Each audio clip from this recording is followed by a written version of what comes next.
This is the Throneroom stage.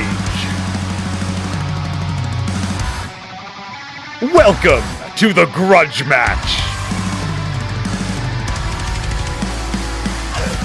Routed, raging, the Leviathan looms. HitEmUp's pristine record has been tarnished by the reigning Acropolis champion, no less. Fueled by his hunger for victory, the carnal forces that animate our tyrant must now be set upon the Shambler, in a storied matchup that saw a 3-0 drubbing during Tyrant's Tale. Will HitEmUp move swiftly on yet again?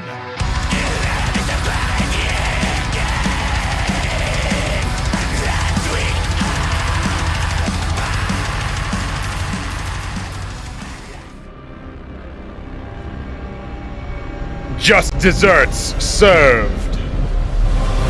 Looking down the barrel of the final boss, the Shambler's Terran play is up against its most difficult test yet. With unconvincing showings against Hamster and Cannoli, this matchup's underdog is hoping to lock horns with HitEmUp's Terran or Protoss. Perhaps the dice will favor the Shambler and let him stand tall against the tyrant in pitched battle. But this is a challenge that seems nigh impossible. This series is set to be a footnote in history. But is there more to this story?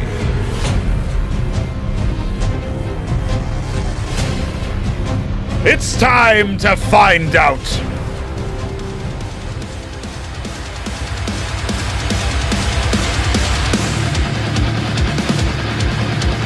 HitEmUp!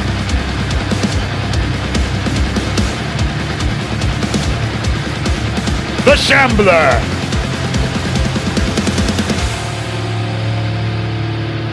Throneroom!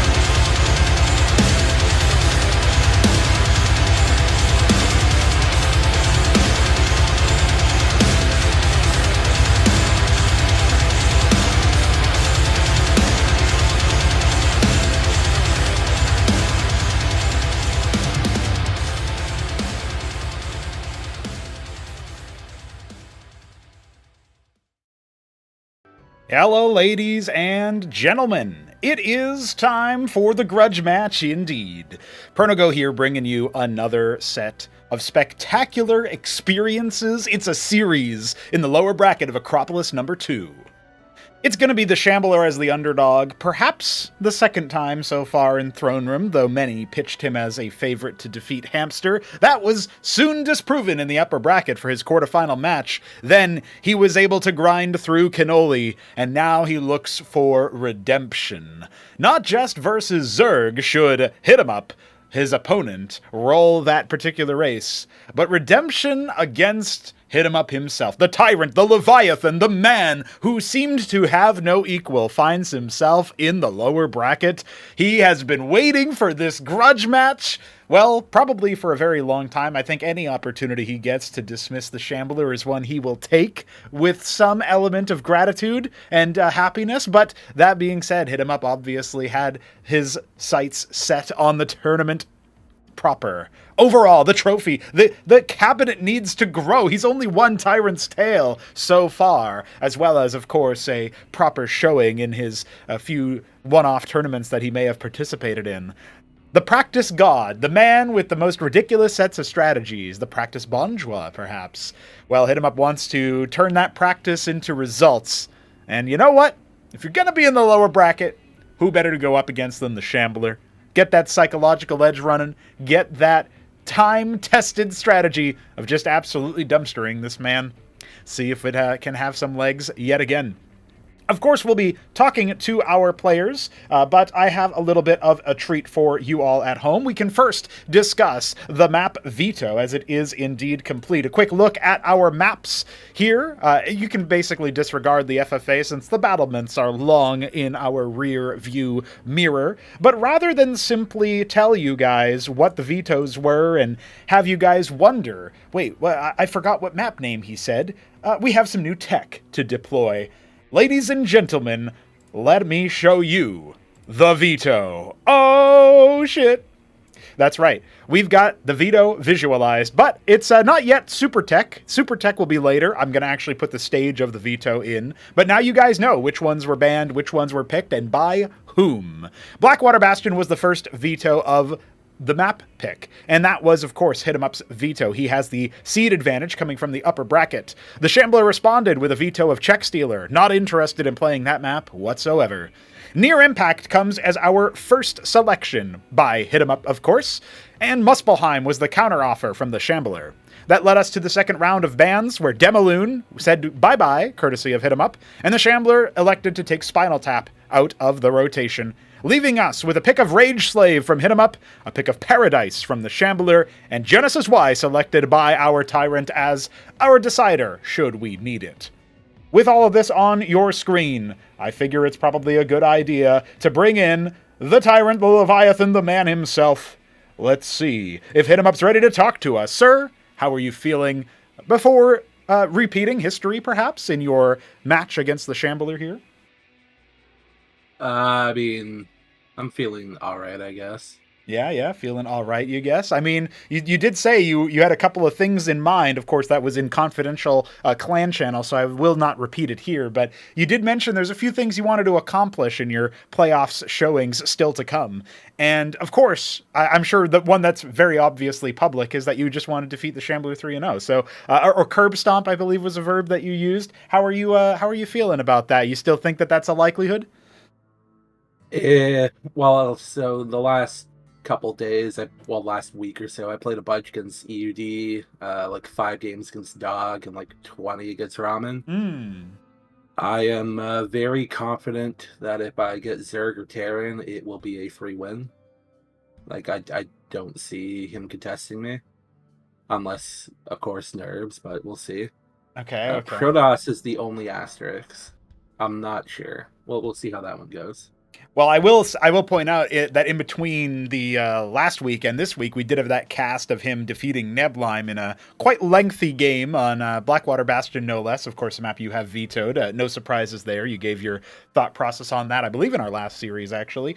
Coming into it, though, Shambler does seem like he's able to take some of the other good Protoss players to task. Of course, Neblime now waiting in the grand final. You watched that series with us yesterday. How are you feeling going into the overall tournament? Looking at the field now, it's safe to say that you're favored in this set against the Shambler. But setting aside this, there is that other side of the bracket. And Top Ramen, Aud 64, you said it. Those were some of your practice partners coming into this. If you beat Shambler here, you're going to face off against one of those guys. Is there one that you'd prefer not to face off? I think I can guess, but figure I'll give you the opportunity. As of right now, I'd say EUD I'd prefer not to play. I do think I am still favored against either one of them by a decent chunk. Okay. But EUD's playstyle gives me headaches, and I fucking hate Eidolons. Remove them from the game, please. There it is. Well, with all that being said, I am very curious as to whether or not there's going to be some interesting back and forth when it comes to that series, should it transpire. Certainly one that I think would be pretty hype. The problem is, I almost feel like we should have triple elimination or something, because Top Ramen and Aud in the lower bracket. It feels like there's too many good players now that I want all of these epic matchups to happen in the tournament, but triple elim, I think we'd be here for until 2025 at that rate. So, I guess I'll temper myself for now. But I will point out, though, as we get refocused on this series that we have ahead of ourselves, I will be asking Shambler about Muspelheim as a pick. He has been pretty adamant about selecting that map. How are you feeling about this? Because I actually don't know if you've played this map anytime recently in tournament play. Played it in practice a bunch. Just an aside, though, I accidentally banned Demaloon again this time. Oh, no. I'm a moron. I'm an idiot. But Muspelheim specifically, I think it favors the macro player quite heavily. Okay. And I don't think he can match even like 1/10 of me in macro. So okay. If he wants to pick the map, I mean, it's his fucking deathbed. That's right. Okay. I mean, we could be seeing, if everything goes to HitEmUp's plan, we exit Muspelheim with you up by 2 matches. You did end up electing to start on Near Impact. This sort of in a similar way to Demaloon, which, as we found out now, that you ended up banning by mistake. When it comes to Near Impact, I feel like it's a pretty straightforward 1v1 map. And there's only been a few times where we have actually seen players attempt to take like the central bases on the low ground or like the super side bases on the high ground. Usually the games seem to resolve sooner than that. Have you any idea that whether or not we were going to be able to see a more of a macro-oriented match, or do you see Near Impact similar to Demaloon as a game, perhaps even similar to Rage Slave in some ways, despite being only 2 spawn, that this is a map where you can do your best work in the early stages of the game? To be fair, I honestly see this like almost all the games going somewhat macro. Okay. I think Shambler is gonna try to do some cheeky 1-base timing. Mm-hmm. When it fails, he will sit for 20 minutes and probably chat, and then he'll rage quit the game when he loses. I think that's how that's gonna go. Okay, gotcha. And you reckon that there will be some early antics, but for the most part, it will be him starting off the aggression and then you finishing the job, so to speak? Yeah, he's gonna try and poke the bear. I see. I'm looking at these maps, and honestly, I think the scariest place to go here for the veto, and part of it is also the fact that you are random, which inherently puts a little bit of a dice roll into this. The fact of the matter is, I don't know how many maps the Shambler could have gone for in this veto to get some kind of perceived advantage. You know, he's kind of hoping, I guess, that not only does he get some good maps that he wants to play, he seems to like playing on Muspelheim. It hasn't worked out for him so far that much. I mean, obviously, Hamster was able to defeat him in their series together. But then on Paradise, a map that he has had some success on, another map that I think you would probably agree has, sure, some pressure there that you can try to apply in the early game, but very much so room for macro to kick in. In these kinds of situations, I wonder if maybe he's hoping to also not just get the maps out, but also get a favorable matchup. Like you're saying, Protoss has an asterisk. He seems to just want to avoid Zerg. He feels like if he doesn't roll against your Zerg, he's got a good shot. The other thing that also plays into this, you did publicly state a few times, and I don't know if you've changed your position since then, I may have missed it, that up against everybody but the Shambler, you will declare your race, and against the Shambler, you will not. Is that going to be the case here for the series? Maybe I'll pull a mystery meat and I'll tell it the first couple games, but if I lose one, maybe I'll take that back. Okay, gotcha. Okay. See, you know what? HitEmUp has so much honor him up that he would even do it for the Shambler. You love to see that consistency in behavior. I will say, Paradise, not a bad map for macro. Obviously, you mentioned Near Impact Muspelheim maps that you can macro on Muspelheim. You even say favors macro. Rage Slave and Genesis Y could be some of our final maps here if it gets that far. You might not have really put too much thought and consideration into those later maps because we might not need to see too far beyond it. But those are maps that so far most people have ended in the early stages of the game, kind of like Demaloon, kind of like Near Impact. Bearing that in mind, if you believe that maybe Shambler is going to just try to extend the game out instead, in that kind of situation, do you reckon that even on Genesis Y, even on Rage Slave, we could end up seeing some more macro-oriented play? Rage Slave's the only one that I'm iffy on. Genesis Y, I don't understand how games end so quickly. Like, I think, like, thinking back to yesterday, like, Hamster did a 6-pool on this map. Yes. The rush distance isn't as short as it looks, and the map's, like, entire terrain favors positional, like, macro defensive play. So, like, I don't see Genesis Y not going later. Mm-hmm. But Rage Slave, potentially, but I also think it's pretty easy to defend on 3 bases there. Sure, yeah, definitely the case since the low ground asteroid changes, right? Giving you that cliff advantage, shooting down the ramps and such. Interesting stuff. You ruined stuff. my map. That's right. I mean, I did update the map thinking this will be an interesting change, and then very few people ended up playing it. And then the ones that did play on it, it was just over in a jiffy. There was a couple of banger matches, to be fair, but definitely made it a bit more of a defensive map, and perhaps we could have foreseen that outcome, but still, it was interesting as an experiment. All that being said, HitEmUp. Obviously, you call it your map, it's because you bountied it. There's a number of those maps that fit that bill, Check Stealer being one of them. He ends up banning it in this series. You have left an indelible mark on Cosmonarchy just based on the maps you have chosen to get ported over. I do very much thank you for your participation in the project, as well as, of course, in the tournament proper. Do you have any closing thoughts, final words, before we hear some words from your opponent and then get this series underway? Look. I better win this one. I need to win this one. There it is. There it is. I think you are the heavy favorite, of course. So let's see that in action, and absolutely, we'll be interested in picking your brains afterwards. Hit 'em up. Good luck. Have fun. Don't hash, and we'll be seeing you soon. We'll hash on Muspelheim. Okay, gotcha. At least I got some information beforehand. Speaking of Muspelheim, it's the Shambler, the man who picked Muspelheim. How are you before this series, my man? How we doing? Doing all right. Doing all right. Got some practice in. Feeling, if not confident, but at least I can put on a good show.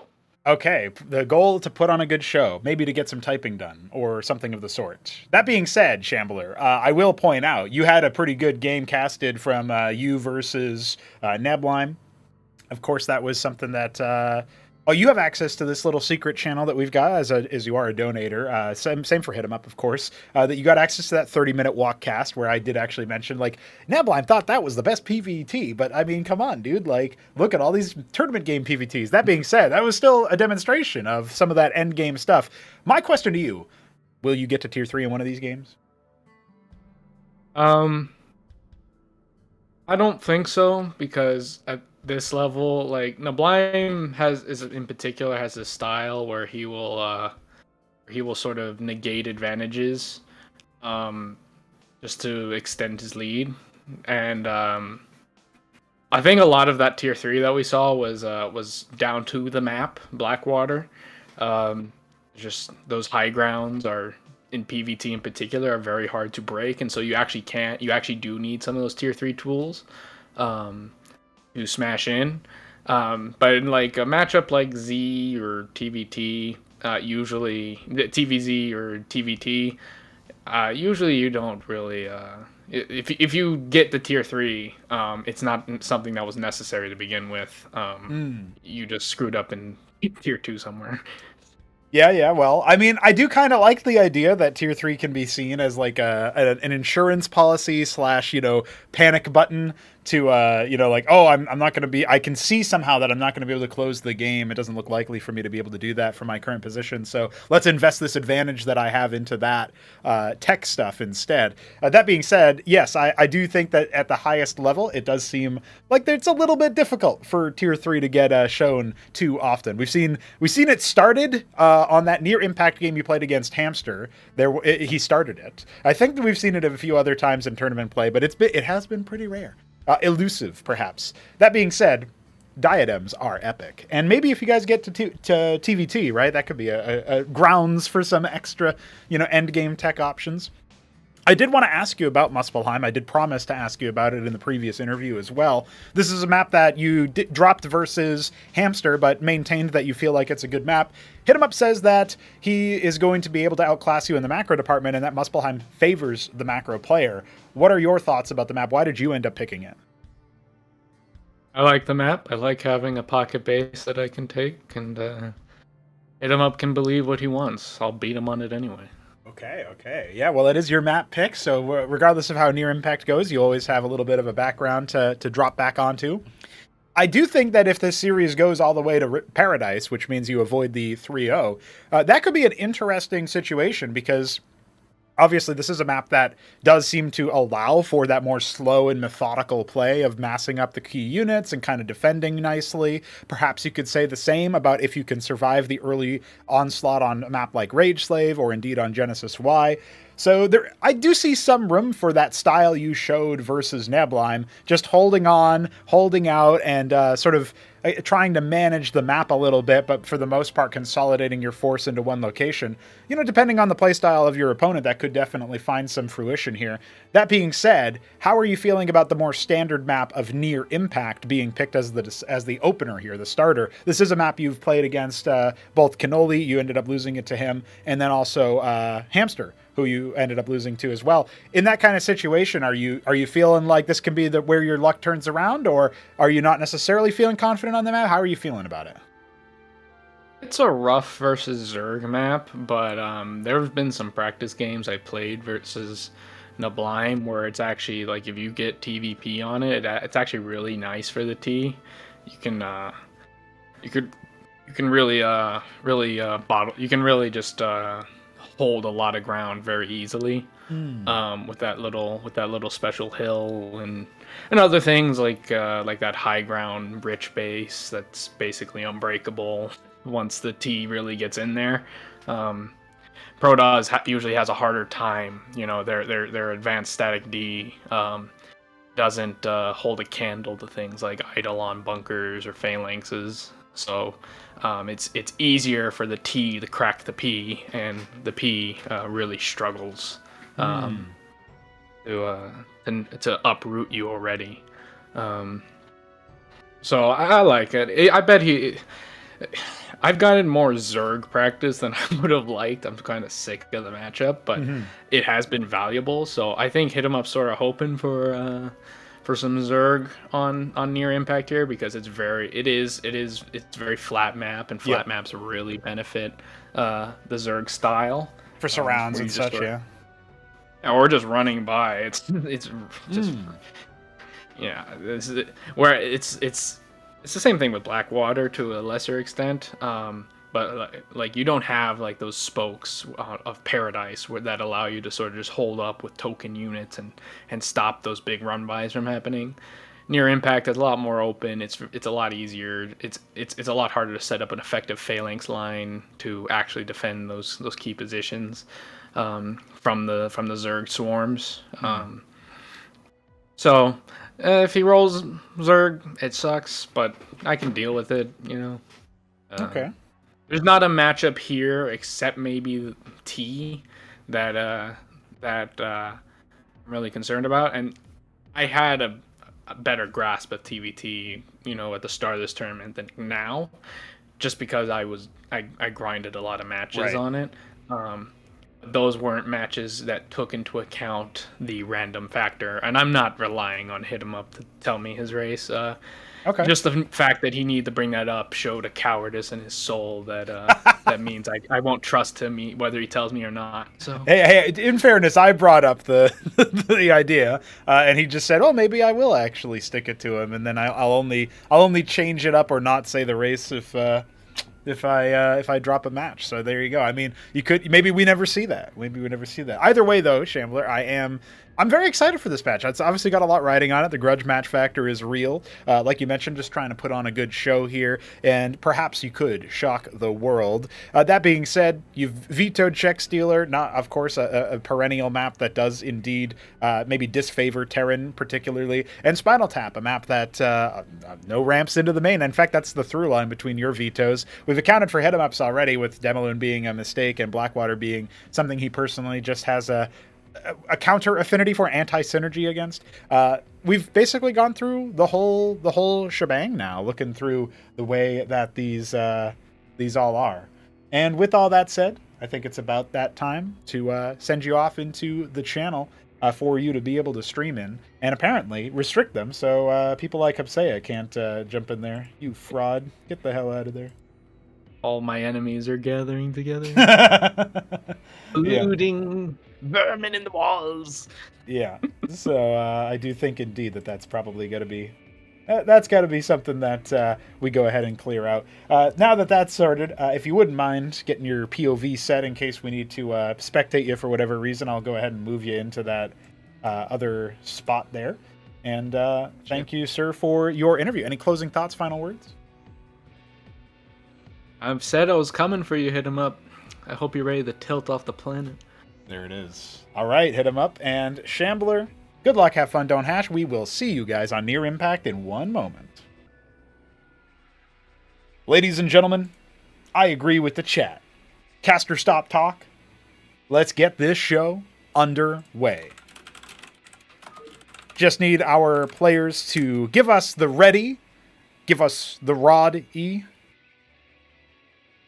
And HitEmUp's already got there, so he's feeling good. We're definitely getting that little matchup there while we wait for Shambler to rub his hands together and get himself into the zone and maybe cast an incantation or a curse or something, and the readies are in.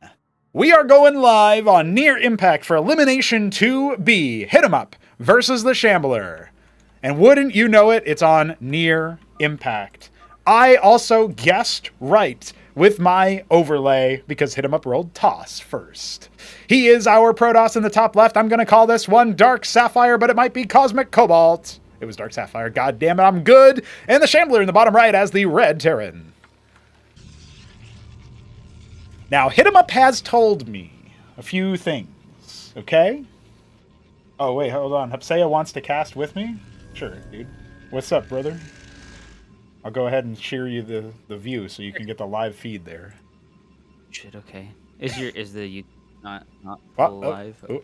I mean, it is live, but this is faster. It's like 1 second behind on YouTube or whatever. Oh, okay. What's up, dude? How you doing? So is there history here?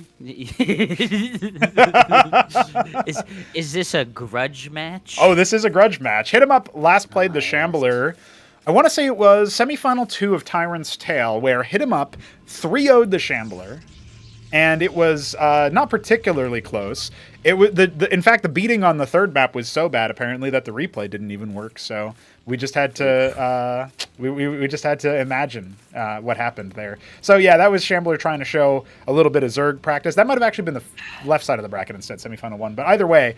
HitEmUp was playing as Terran, and Shambler was playing as Zerg, so the matchups have definitely changed, as HitEmUp is now random. I know that HitEmUp refuses to play Shambler in practice games. That's all I know about their grudge with each other. He's like, no, I will never play Shambler.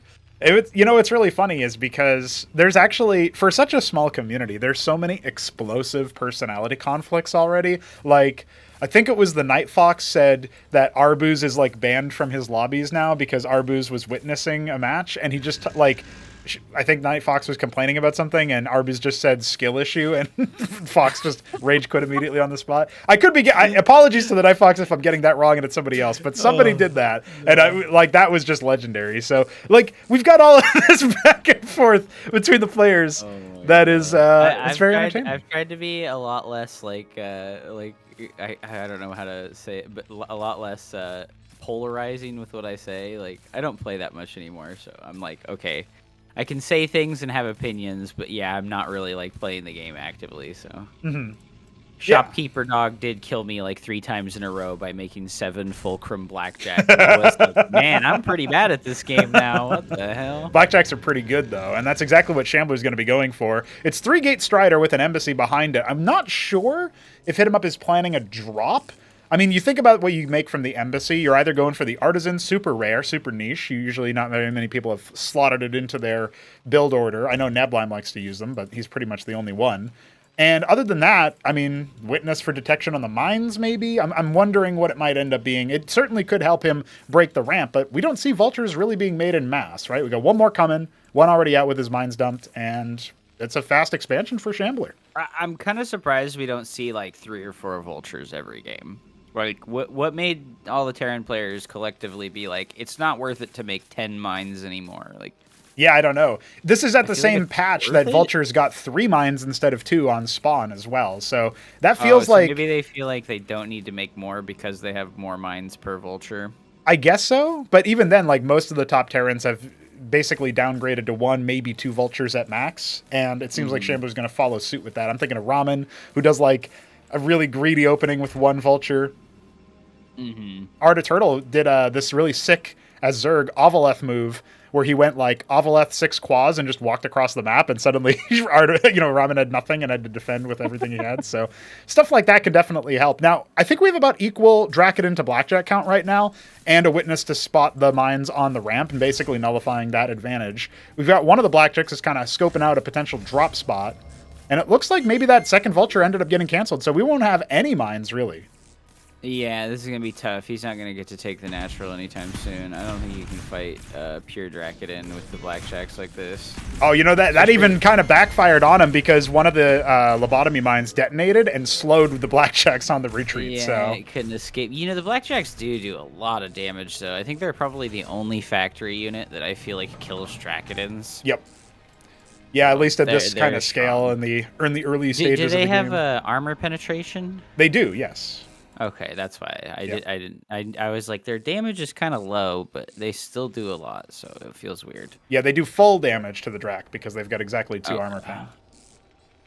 And is they gonna have be the same range. I think every other unit like fails at like their range battle versus the Dracodon, right? Yeah, Everything well, else I think comes out you're of about factory right is, like, there. one less. There's the Goliath now is a more shorter range unit, right? So, okay, here's an interesting move. Now, Shambler is going to go ahead and drop his lodestone for detection to help get rid of witnesses and such. He hasn't really gone for any like mobile detection right now, so that's really his only hope. And that's because he's gone for a very fast double Eidolon production here. The lodestone gives detection? Yes, that's right. It's an add-on. Oh, that's cool. I didn't know that. Okay, this is a developer question. Could you make it so that he could put the lodestone on the other side of the command center? No, not in StarCraft 1 easily. Okay, that's rough. Okay, because, yeah, like the map dependency of it being like in the minerals instead of like out in front of the base is kind of tough. Listen, I don't need to tell you anything about how StarCraft 2 Terran is so hard and high IQ, but you gotta understand. They couldn't fix it in StarCraft 2 either. It's so funny. I know, yeah. It is kind of funny that that's still like a map Emba veto thing or whatever. Now, Stargate with a Crucible coming online, double Stargate, we are going to see HitEmUp do the deployment. He is okay. He's been an advocate for this lately, but nobody's listening to him. He thinks Auroras are really, really good. So we're going to see if he can make those work. Those are the little suicide guys, right? Absolutely. Oh, you know, I should have tried to make them work, but maybe him with the superior macro and like, oh, he'll just have so many of them and they'll look good. That's right. It could very well be the case. Now, it's really interesting, Mishima, going for this Blackjack Eidolon style. It is a deadly, sort of like scary-looking ball of units. HitEmUp is going to have to pull his army away. Wrecked Gateway. Yep. Like, Gateway gets absolutely wrecked by this. Yeah, and you can see as soon as that happens, HitEmUp's like, all right, I'm out. You know, you can have my Zealot. I'm pulling back. He's got his own saturated extra base, adding more gateways, pumping out Zealot Dracodon. The Stargates are potentially going to finish a bit late for him to be super helpful at this point. But he has the Crucible, so he'll probably be able to get quite a few Auroras if that's what he's building. Their build time's very short. Okay, Gladius? I don't know about that one. I feel like the instant hit of the Eidolon and Blackjack combined just makes this so unlikely to be useful. Now, the Witness is here to detect. And the range disparity is large, right? Yep. So that's maybe extra bad. Oh no, his embassy's blocking him. Gosh, the amount of times that this happens to me, and I'm like, dude, how do you not block yourself? It's such a pain. Well, now we see it even happens to HitEmUp. Those two Striders not necessarily going to make the biggest of differences right now, but not having access to Witness production could. I almost wonder if it's not worth it to just like kill the Gateway instead or something. This is a more expensive structure. But... yeah, the Gateway's got more health though, doesn't it? It does. It doesn't matter. He should have just killed the Gateway. Yeah, that's like minus 75 gas. Yep, and on top of it, like because he has to make it again. Yes, if he wants to continue producing witnesses and the like. But I guess he's going to go ahead and keep it going for one. Nerves have been a consequence for HitEmUp already. That's the reason he's in the lower bracket. He was like by far and away looking better. I was really surprised that he got so upset in the game versus Nebulon. Yeah. I was pretty surprised he got so upset because I felt like he was playing fine, and then he got Zerg, and like the one Zerg game went so bad, and I was like, oh no, like this is just because he hasn't been practicing very much. That could be the case. Ansiel out for mobile detection means that Shambler will be able to snipe out the witnesses. Remember, only one of them here and available. Now going to have to be a bit of a precious resource. Zealot sacrificed out. Why does the Ansel have such a big utility range versus the detection unit of Protoss? Well, it's not really itself. It's more that the Eidolons themselves, they're so good. HitEmUp did say he wants them removed from the game. Maybe he's going to do that himself. His Witness has been essentially suicided out, but at this point, the Eidolons are more or less completely decloaked already. The Zealots descending upon the front line, and it looks like that's going to be a clean military sweep for HitEmUp. Just had a perfect concave. Yeah. That was very one-sided. What is even Shambler's recourse at this point, He's got a ministry that he's going to maybe see if he can land to soak up some damage. But the critical thing here, sure, you might have killed the Witness. There's still the full Gladius count here, man. There's no escaping the Gladius infinity bounce. What do you do now, right? Like, there's so many. Is he just keep making more? Well, no, he's adding Auroras now. Oh, maybe we'll get to see some cool explosions. That's right. Ardent Authority on the way as well. Looks like he might want to be pivoting into some more artillery. Now he knows, okay, I won't be able to bust the natural per se, but, I mean, he can threaten a bit of a backstab with the Gladiuses. Yeah, he can just fly in the main. What are you going to do about it? Well, wants to play the long game, going for an expansion towards the mineral-heavy third base. It does have some ridges, but the geyser is just a doodad, you know? Somebody would be cruel and baiting them with the map design here. I can't believe it. Yeah, that base I feel like is necessary on this map because taking the other one makes you have to defend a much wider area. Yep, fair enough. You can see the Zealot already going to go ahead and bodyguard that sort of 3 o'clock position, if you want to call it that. Do they use o'clocks in StarCraft 2 casting? They do. I think it depends on the caster. They have a lot of different styles. Some people are like left, right, top, down, but some people have like top, right, top, left, bottom. Like I don't know. It does kind of depend on how articulate the person is. Sure, so. yeah. I've also heard it described as like 7th base because they just kind of know the flow of the matchup at that point when a map before nowadays. I feel like nowadays the maps just change so fast, right? I don't like about StarCraft 2 is the map homogeneousness. That's right. Is that the right word? Like all the maps are very homogeneous. Shambler's committing to this fight, man. I don't know if he can do that. The balls are continuing to bounce. He's getting wrecked. Okay, so the Blackjacks have fallen away, right? The Zealots are also gone, so it feels to me like at this point, I think Shambler is going to be really in a bad place if HitEmUp decides to go for the attack, but he might have a little bit of time to reinforce here. Unfortunately, those reinforcements are bad rallies. This is not going to work out. So the Eidolon, when it's cloaked, something was revealing it. Like, will the bounce to an invisible Eidolon? It might have been the Zealots getting super up close and personal to decloak them, yeah. I think it is. It was happening there, too. Like, the Eidolon's, like, decloaked. Yeah, the range is a little bit wider than you would think. We might get a chance to see it here because yet another Eidolon is off into the distance. So, you don't have to be... I just looked and they have 9 range. They are very strong. Oh, yeah. Very good. They're very strong. Okay. I didn't know it was like that big of an advantage. Well, contained onto 2 bases and plenty of saturation over here for HitEmUp as he's even starting to add some anti-drop shenanigans. Now, Shambler has struggled to go drops and add that to his play in general. Yeah, that's what I wanted to suggest was like he has the starport. He should have made a dropship a long time ago when he first got contained, right? Like that's like a really strong immediate reaction to being contained in an RTS game is just like, okay, let's find a way to get out of my base that isn't running into this arc. Yeah, I mean, right now he might be able to steal away towards the north a little bit and try to come down onto the army. He gets lucky. Oh, I don't know if it's too lucky. The Gladius count is so big. And remember, when those Auroras detonate for their suicide, they increase the attack rate of all other allies nearby. The Ascension mechanic. That mechanic called? Yeah, Ascension for that. So, that's pretty big right there. And you know what? All the Ant Seals are down. I feel like at this point, not really that much that Shambler can hold on to. He's even got the Architects in the back, pummeling his Blackjacks as they come out of the Fulcrums. This is building into a death ball. Was even when they started this fight, but Shambler had a lot of stuff not there involved. Like he had all those units on the high ground just chilling, doing nothing. Yeah, he's barely holding it on to right now. He's making all these extra ministries, but he can't actually lift them to go anywhere. I wonder what stopped him from building something like a phalanx, right? Like a phalanx on that high ground is probably like the most effective thing of all time, like on that high ground above your ramp. Like what's stopping him from making like one? For me right now, I'm looking at this and I'm thinking to myself, okay, HitEmUp's putting down another Crucible. He's getting another base. He's clearly setting himself up for even a 5th at this point. So he's looking to get really, really far ahead when it comes to the economy. He knows that he's going to have a tough time trying to break through the ramp at this point. And he just has all the map control in the world. That being said, to your question about the Phalanx, clearly the answer is he needs more Blackjacks in his mind. He's made 5 scrapyards. Can he not make the Phalanxes with that add-on? Yeah, you need a Palladium instead, different add-on. The machine shop looking thing. Okay, it's the machine shop. Okay. Gosh, yeah, he just needs one, right? I know, like, come on, man. It feels like that would be enough. This is very risky from Shambler to try to go ahead and land that, but as of right now, it looks like HitEmUp's not going to bite on it. He's made up a very powerful force of Architects. Doesn't have as much range DPS steadily from like Striders or something, and the Zealots, they might have just been chewed up there. The Eidolons are so good. They really are letting him hang on here at a massive disparity.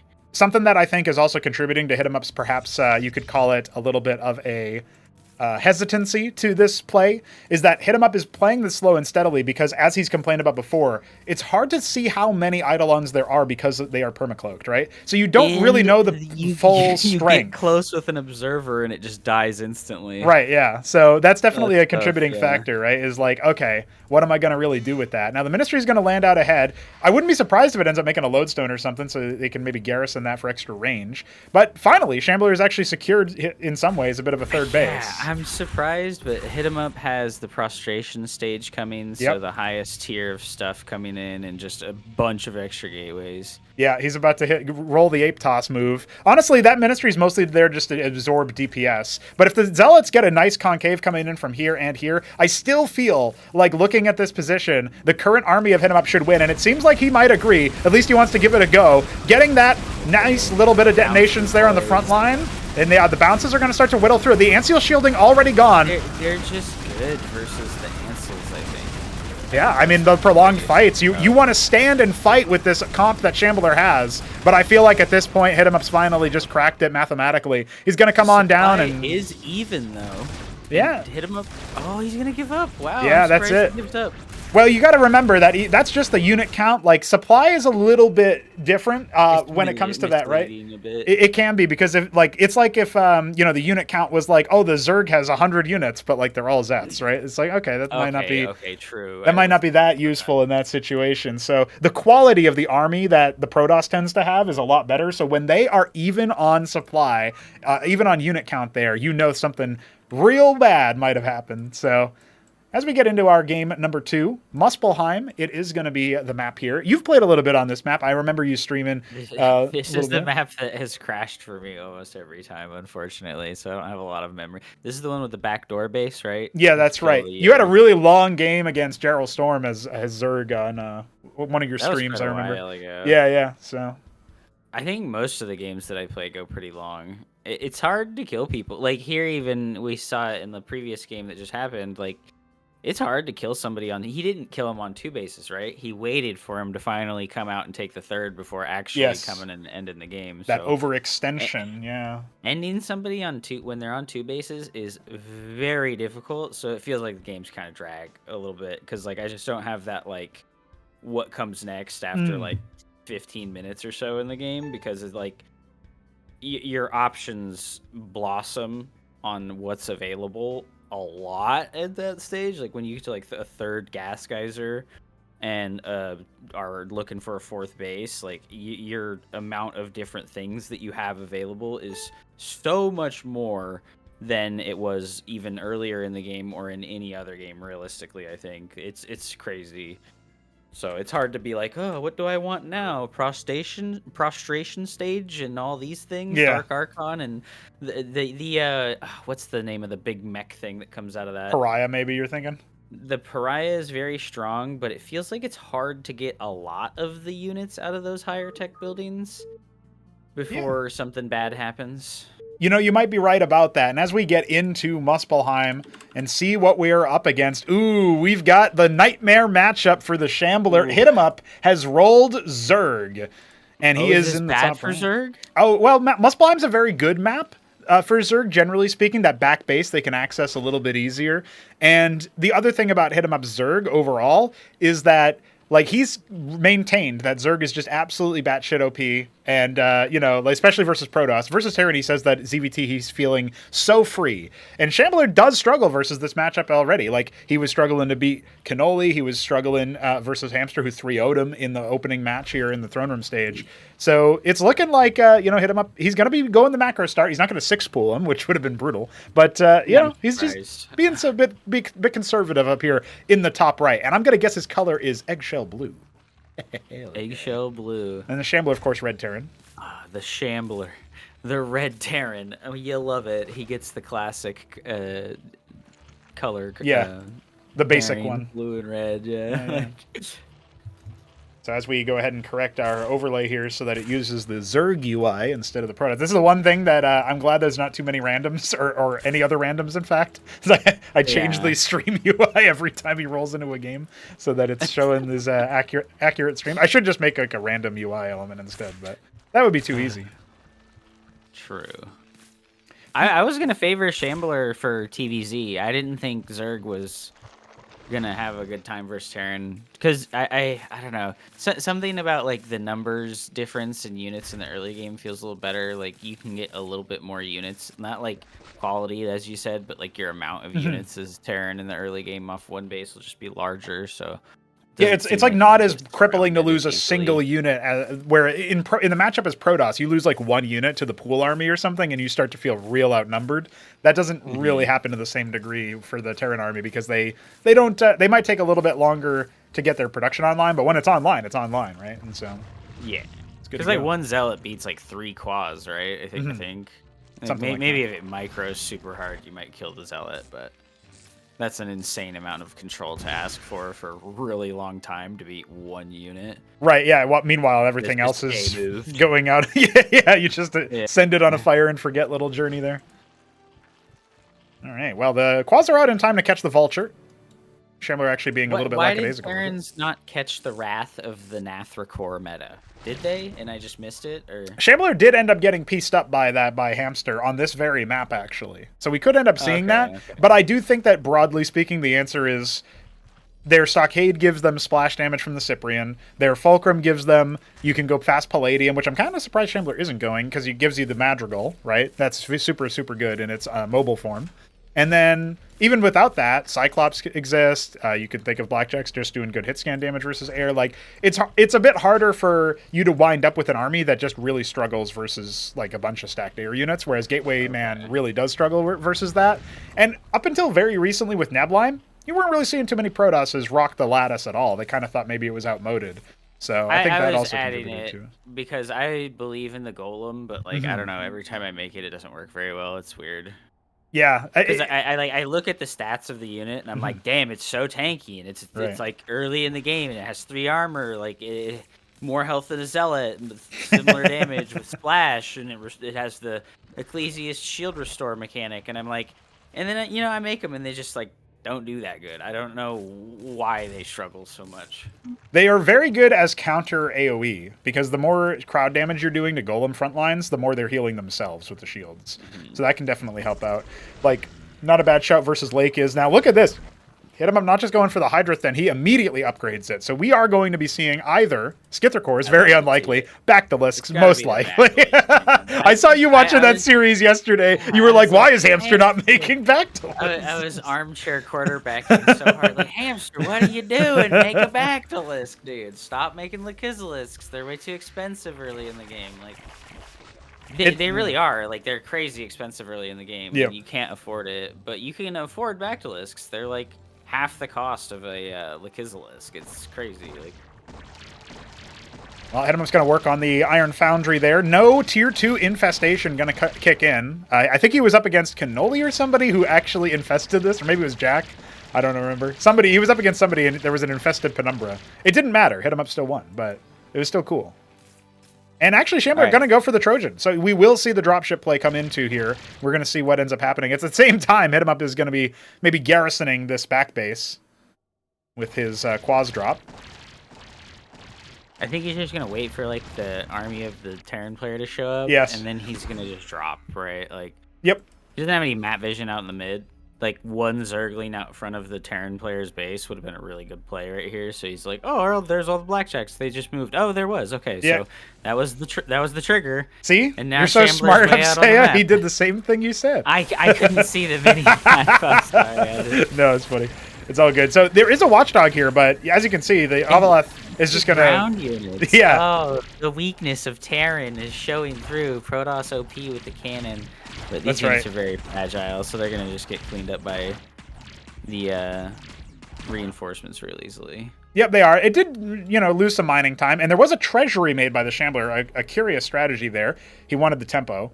Now, Blackjacks are massing up. There's 16 of them, but I'm just going to go ahead and take a wild guess. Shambler gets vision of all of these circuits and then leaves. That's it.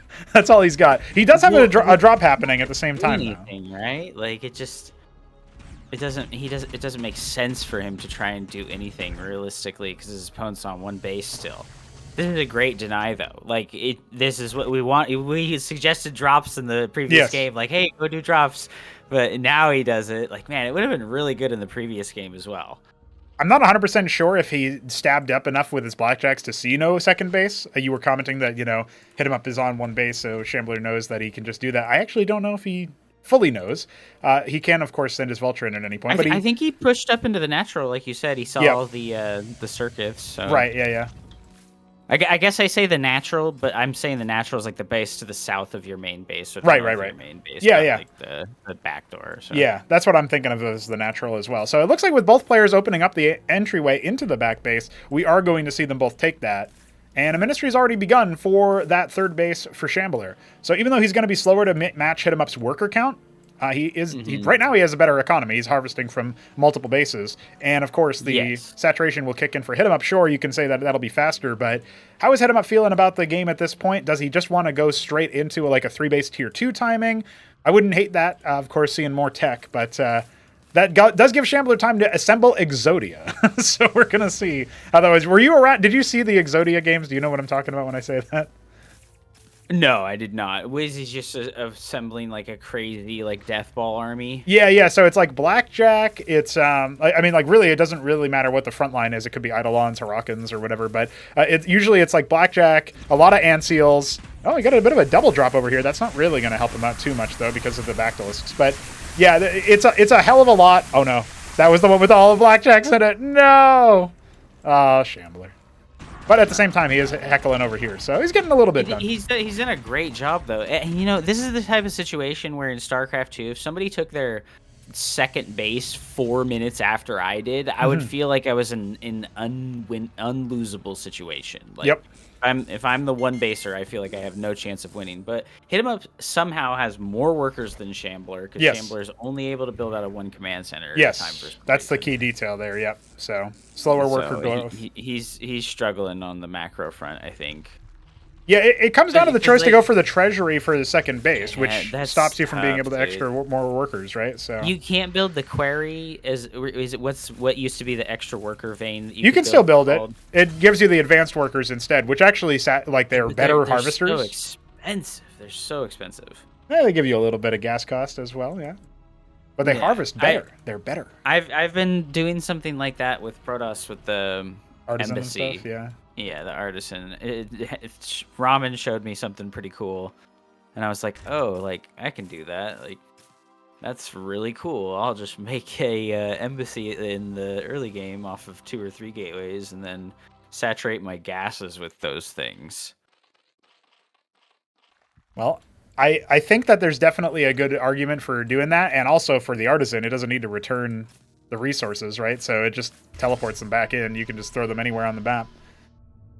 Another double drop coming out, earmarked it looks like for perhaps that back island base. Ironically, every base having all of this defense means that a couple blackjacks really aren't going to be able to do too much. Absolutely not. Are we seeing a tech choice from HitEmUp yet? It's just Bactylisks. Yes. Just only Bactylisks. He's drolling and making Hydras and turning them into Bactylisks. That is all I'm he's happy doing. about this. They're so good. They really... It's good to see him abusing it like this because it's yes, it needs to be seen. It is very, very, very strong. Well, he's going to try to kill that K-Grin. The drop is going to get actually wrecked here. He didn't run away with the dropships either. Oh, as I say that, I caster cursed him in a good way, I guess. Yeah. Works out. I mean, keeping the Trojans alive is really big. He has no healing or sustain over here. It is all mech all the time, and he is adding some ant seals into it. I suppose that's the sustain. Look, Iris. So there's the tier 2. Those drops do get closed off, and the Hatcheros can perhaps scouted there on the 4th base. This Avaleth has been looking for a way in, just now healing up from its pummeling that it was taking earlier. Scouting around, seeing what's up. Ooh, is that Israkors on the way? Does that mean Teths? Oh, dude. I want to see Teths, dude. They're my favorite unit. They're a Chad. At least from Zerg. They're pretty sick. Yeah. I don't know if HitEmUp is going to be doing that, but it looks like he wanted to spend down his mineral bank. He never ended up making his Orcus Shroud, so he does not have access to the Zoryus, which honestly, I've been watching a lot of these Zerg games, right? Hamsters use the Zoryus to gap close more than to tank. Yes, they tank, right? But he's mostly getting that proc of their auto attack, and that speeds all the other units up moving towards them. That's how he gets those really deadly Lakis surrounds. So, I don't know. Maybe we'll end up seeing that factor in later. But it doesn't look like it'll be this game, as the Tier 2 is just about to finish up. Madrigal's on the way? Of course. Aw, heck yeah, dude. Those are my favorite team. Heck yeah. Infinity Missiles works. It's like an anime I know, yeah. attack. It's insane. Very good, very good. Atlas on the way here for the Shambler, so tier 2 not far along from him. However, the Mutat Spire already beginning. HitEmUp has said before that in ZVT he likes to go these mass backs, gets a lot of bases, and tries to do a bit of a contain with just like ridiculous amounts of Mutalisks. And you know what? That's exactly what the Madrigals can help out with. They are pretty mobile. None of them stationed in the back base, so depending on where the Mutas go first, they could clean all the Watchdogs, the Blackjacks, etc. up and start really wreaking havoc on the workers. We'll have to see what the reflexes are like for the Shambler. He's setting up for a 4th base of his own. Just as HitEmUp's 5th is coming online, he also scouted that Vulture, so he'll be trying to make short work of that. You know what I've played against that's been really strong is the Sycrolisk. Yes. Those are actually very powerful. I've never seen them before, and I was playing against... I can't remember who I was playing against, but he was essentially mono battling me with just that unit. And Oh, that's like, funny. What the heck? Like, I'm making like architects, and I have a massive gateway army, and I have the Reaver, the Slug Boy, and I'm just getting wrecked by this one unit. That's funny. Sycrolisks are on the way for HitEmUp, so you might have been predicting that. Now, the reason why, they deal splash damage, like true splash, unlike a lot of the bounce attacks that Zerg have, and that will absolutely wreck Anseals. Like, they have to shield all of the splashed damage, so all the targets, like, it instantaneously drains the Anseal, basically. It's like you hit it with a million. Okay. And look at this pre-split arc here for HitEmUp. He's definitely trying to posture so that he can defend anything that comes his way. It's beautiful. You love to see it. Bunch more Izira cores starting up. He hasn't actually gotten the structure that enables them, though. Have to see about that one. I mean, looking at it the way that it is he is going for the Calcure Lake. I'm guessing that's going to be for Lyrilisks. He does say that if you get the Calculisks, right, the upgraded Nathricor, it just shreds through Anseals as well. So, see how much he wants to pressure into that. He has not pulled the trigger on the Mutaswitch the way that I thought. But now his Sycrolisks are with the army. He's setting up for a big fight. Now the Mutaswitch coming in afterwards. Okay, and 3 hatcheries at the same time. I know, yeah. He's really added to that macro hatch stuff. His 3 o'clock is finished, but it's not saturated. Kind of the same thing said for Shambler. An insane arc here. I know, yeah. The reinforcements. There's a bunch of phalanxes on the top of the hill, though. I think this might be good for Shambler. Yeah, a lot of the Bactylists only now fighting, really. Slaughter right now. Holy crud. It's really a very bloody fight on both sides, if you want to call it bloody, considering the Blackjacks are mostly not that. But, you know... They're just fodder, right? Only minerals? Okay, so he doesn't feel bad about losing those at all.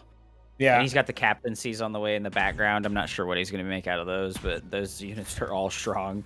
Yeah, very big component of Exodia is the Apostles. If you mix Apostles with the Anseals... Reviving units, correct? Okay. That's right. Those are very good, can confirm. Yes. So that's exactly what Shambler is going to be looking to do here. Wants to be able to defeat Shambler has caught up on the macro too, right? He's at 85 workers. That's very oversaturated for his base count, but... Yep. I mean, he's got the 5th. He just needs to transfer over there. Yeah, he should transfer. He won that fight, and he had like 5 phalanxes in his main base on the cliff over there. Did you see that? Those weren't even in the fight, and he won. Wow. That cliff advantage from the phalanx is intense. They get to like 14 range, right? Yeah, something like that. Really crazy. The big deal is that HitEmUp didn't really split versus them. Now he's taking a fight that is a little bit awkward on the unit positioning. He's got a bunch of Zets coming in. That might mostly just end up serving to shred those Blackjacks with friendly fire. They are going to get to try to dive onto the phalanx. It's not really too significant. I don't know how I feel about the Lyrilisks instead of reaching deeper into the tech for something like of range, right? Like, I don't know. Maybe the Mutas can be good if there's not like a good enough anti-air ball. I don't know. This is actually starting to look pretty good for Shambler. I'm surprised. I would have to agree with you there. Like you said, HitEmUp's got the tiltness, you know. He might take one loss versus Shambler as a personal failing and crash out real hard. Like, I hope not, but it is a possibility. Yeah, so this aura from the revive unit, the Apostle, it's like on that unit of HitEmUp's. He has Zerg units in his army. Yes, that's right. It just indicates that it's a bit slower, yeah. And it moves slower, and it will get a bit more regeneration. Oh, did he revive his own unit as well? Yes, yeah. It revives whatever corpse is near to the Apostle. So HitEmUp's struggling on the pathfinding here. Corpses? He's struggling on the pathing. I think some of his units might have hatched or something and led to a little bit of a decollision there. He's definitely having a bit of a rough time moving through. And Shambler's going to go ahead and capitalize on that. Now, there's still plenty more units here for HitEmUp.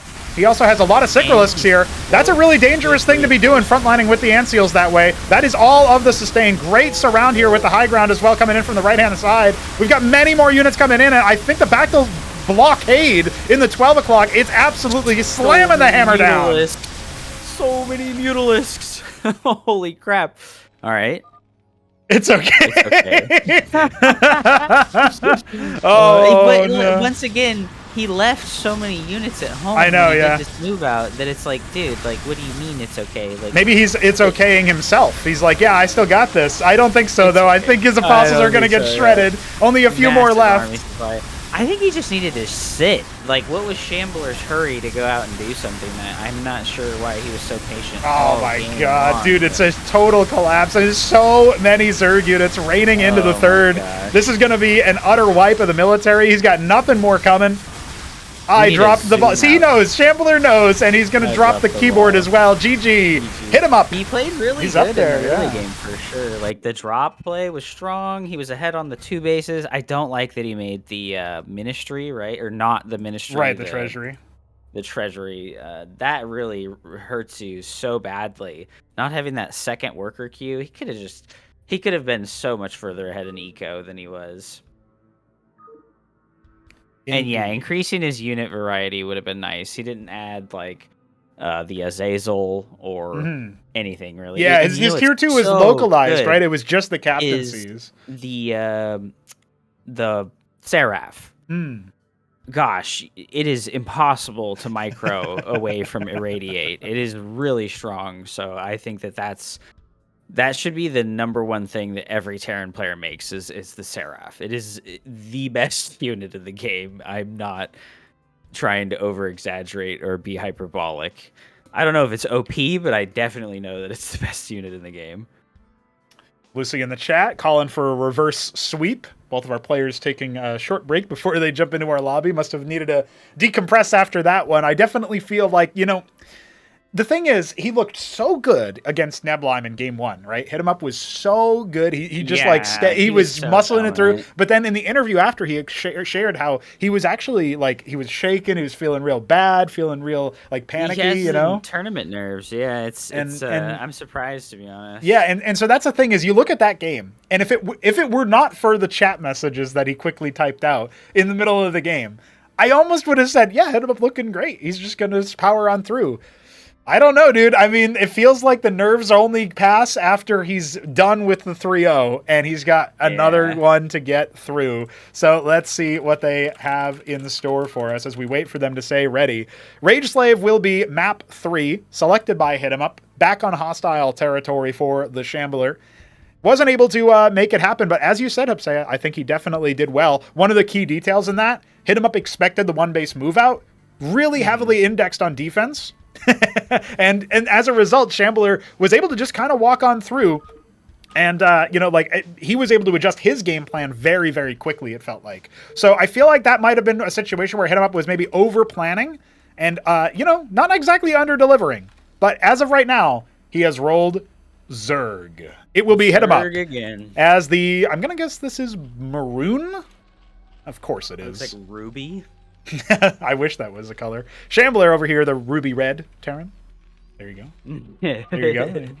Fucking cheater. Yeah, so Shambler in the lobby was saying you got to roll Terran so that we make things happen here. So HitEmUp not going to go for the 6 pool, but Shambler might expect it, right? I mean, Hamster did it to him in game 1 of his series, and then when Hamster was up 2-1 over Nebulheim, he tried the 6 pool, obviously. We saw that did not work. And then also, beyond all of that, we had plenty of action in a few other cases where there was an attempted 6 pool on Spinal Tap against Aoud by Hamster. So we've seen some 6 pools in this, and look at that! HitEmUp is doing it! The Zorka's Shroud opener. And he's still harvesting gas. I feel like that might be not a mistake, but it means it's not what I thought it was. I was thinking he's going to do the Zorius rush. Hamster did beat Aoud with this. Yeah. So, you just get 2 Zorius in the mineral line. They can't kill it, so it's over. GG. But I have died to that. So it looks like the extra gas is going to be towards a Larvosk. What the hell is he going to do with his first unit? Because the ultimate flex would be to make a Gorgrakor. I kind of want him to do that. I killed... they go Vulture first, Yep. and then Blackjack, so they might only have like 1 or 2 Blackjacks when you get there with it, and you can just be like, haha. Yeah, I mean, this would be the ultimate flex. Now, Shambler also doesn't help him. He's scouting his opponent last. There's the Larvosk on the way, but no Vespene left in the tank. It's going to be all Zorius all the time. He's going to barely have enough for 2 pretty soon. He needs a little bit more money, but there we go. The first one's in, and the second one. There you go. So 2 Zorius. This is a cheese, right? Yes. This is like under the definition of cheese for sure. I would say the last scout too. Okay. Yeah. So, I mean, what do you do as Shambler here? Like, what is his response? He knows what to do versus 6 pool. Lodestone, maybe? Oh, a meme. Oh my god, Shambler's going for a scrap. He's not producing units. This is like Code Red. Red, boys. He's going to drop the anchor, but that is not really what you want versus the Zorius. That will infinitely stack the brood spawn. You need something to short circuit them. Oh my gosh. Why wouldn't he just make more vultures, right? Because you can get like a stun on the Zoryu and then focus fire it down real quick with like 3 or 4 vultures. I don't know. He's going to try to get the Blackjacks out, I guess, is his main focus here. He wants to get that 1 Blackjack out and put it in the anchor, but it's not going to do too well versus this, I don't think. We'll see. Shambler, why? Wait, he's not moving out with the Zoryus. What's he doing? What's he planning? Another Larvos? Is he trolling himself by not committing? He made the 2 Zoryus and then decided to not do anything. You know what? I mean, that kind of... He's expecting the overreaction, yeah. Right? Like, I guess it works. Like, he's catching up on workers pretty easily. Please make a ministry. Oh, he made a 3rd factory. Oh, no. That's pretty. You're pretty all in on 3 production structures as Terran, right? You won't float money as long as you macro well. Yeah, you're gonna have to cut Blackjacks for a while. I mean, the key detail is Blackjacks are one of the reasons why they're powerful is they train so quickly, but that means that you're spending your money constantly on them. And so now he's realized, okay, the attack never came. I got to move out with this force because otherwise I have no defense. This is a circuit. Right? This is a circuit. So yeah, I mean, like. The Blackjack doesn't train that fast compared to Mavericks, but it's still pretty fast. And at the end of the day, I mean, if they're sitting in your base while your enemy is trying to get their natural up, they've got a equal worker count compared to this cheese opening. Like, HitEmUp should not have an equal worker count when he opens Zorkis. That's pretty ridiculous. This is pretty goofy. So what's why no Cyclopses? Aren't they really strong? Like, especially I would think versus Zerg, who you generally assume has a supply advantage against you. Why would you make only Cyclops and make only Blackjacks and no Cyclopses? I'm not sure why. For a while, Shambler was working the Cyclops into his opening push. He would make a 3 or 4 of them, and then he would absorb that early self-damage, the friendly fire, because he would clear out all of the Zeths, or he would force reposition on the Quas, like all the pool units. We see 3 Kizilisks burrowed there. That's going to shut down this push entirely, because there won't be any detection until that star pad is finished, and even then, you're not going to be able to deal with the cliff-advantaged lake is. So the Zorius are just going to go ahead and move across the map, confirm no gas mining happening in the dead center. A little bit of a unique feature on this map. And yeah, we'll see what Shambler wants to do with his army once it's over there. But the best he can try to hope for is cancel that hatch, and now it's further along. I don't really think that's going to be a possibility. I like it for HitEmUp. It's once again, he's just like there's no way you can fight up into it. I guess he gets to deny the hatchery pretty easily. Yeah, I was kind of expecting HitEmUp to move forward with that. He maybe just doesn't know that there's no detection, right? They're in the main. Yes. Yes, they are. They are starting to cause some mayhem. They're so tanky, it's amazing. The brood spawn. Oh my god. Every time they get damaged, they start to spawn the brood spawn, so... You know, they're adding some more DPS to kill more workers, to put HitEmUp further ahead on the worker count. Both players in a 1-base situation. Blackjack's not reinforcing the rest of the army. We'll see if HitEmUp tries to jump onto it. That was big, for sure. It is a ministry, this game, so we're not going to see that choking of the worker production like we did in the first game. Shambler might be able to actually build an economy lead this game instead of getting left in the dust after the 2-base stage. 3 unit spawners, OP, dude. Didn't you learn anything from Stormgate and Starcraft 2? Jesus. You think I played Stormgate? What do you think I am? In fact, I don't think anybody plays it anymore. True. Destroyed. Hoisted by your own petard, they say. It is going to be a Vornath bond. So perhaps Naths, perhaps a lot of Vorvs. I'm guessing Vorvs, There's but a lot of like his. yeah, we might not even need that many. Like, One of them is going to go down. The rest of them going to go ahead and get the burrow cleanly. Not the best spine targeting. Big. Now the You're Anseal's so here for fast. detection. I still don't know if it's going to be enough. Oh, it might be. I think he's going to be able to clean up. I think he should just leave, right? Yeah, Don't, he like, just falls back sacrifice now. his units. Yeah, the Anseal arrival is very, very good, but look at how many of those blackjacks are now in the slow fire, slow moving What mode. could he add to his army to heal himself? Shamans or clerics, but he needs a stockade for that. Okay. That's one of the things that Those it frustrates both people come out about of the watching same Shambler building. play Terran, right? Is that he doesn't go for the healing. That means that you're not going to get the full sustain value of the blackjack. Yeah, I mean, even if you just made one, right? Yeah. I remember, like, forever ago when I would play against the Wraith strategies. Yep. That was, like, 2 years ago almost now. And, like, what's his name? Mystery Meat would do it a lot. Mystery Meat. He'd, like, park a shaman Yep. outside of your fourth base, like, between you and dead airspace where you're never going to go find it, essentially, unless you just metagame him. And he'd just, like, harass you with the Wraiths and then fly back to the healing machine and then come back and harass you with the Wraiths. So I was like, this is very genius. Oh, nice focus fire on the Lakizilisks, actually. Yeah, all of them Does going take down. out all of them. Here's the That's pretty problem. big. The Vorvs destroy you because the Oh, ensnare yeah. proc hits, and then you don't shoot at all. Now, more of them are coming in from the south. I still don't think that's going to be enough. The Anseal's doing a heroic effort to try to shield them from all of those melee hits, but it's not going to matter as the They blackjacks are end up trying falling. so hard. They've absorbed so much. Is there a stat to see how much they've absorbed, or is it only damage? No, it's only... unfortunately for them, it's only damage because they have the detector flag, and It that must doesn't be get like hit. a massive I know, amount, it's though, thousands because- at this point, yeah. Especially between all that Yeah. lake is, right? So... It's just Death. It's Death Vorv. That's it. It's pure, like, those two So units. The flame tank, the Matador, Yep. would that be good against these Zergling swarms? Oh, I think so for sure. Especially if you can Yeah, like he could definitely deploy make them and then those put the right now, blackjacks like right? in front of the like a little bit of a buffer there. I mean, yeah, you make them from the same add-on that you make the blackjacks from, but Shambler's not thinking about that right now. He's thinking about how This is many a more nice blackjacks he can make. attempt At a block on the wall, but you can't really get a good block right here. No, he's trying to thin the herd out a little bit. The Anseals again shielding so much, but they have been Looking broken. okay. He's got the bunker. He's got the bunker still. He does clean up most of this, and his reinforcements in the main also have a bunker to fall back to, right? No, that was the same Oh, one. no, It looks that like got- he lifted it. Oh, he repositioned it. Okay. Still, Does look like he cleans up, though. yeah. Finally, though, HitEmUp has a base. And he still had the worker advantage this whole time, so he'll actually get to articulate that with the extra workers dropped into that natural. I think this still looks okay for Shambler. He's making that dropship, and That's if right. he gets a nice little blackjack dropship off of it, he's making a second star pad. So big commit to his current unit composition. Doesn't look like he's going to be adding anything new until tier 2, right? Seems that way, and not only that, we've got a similar committal with 6 more Lake is about to hatch.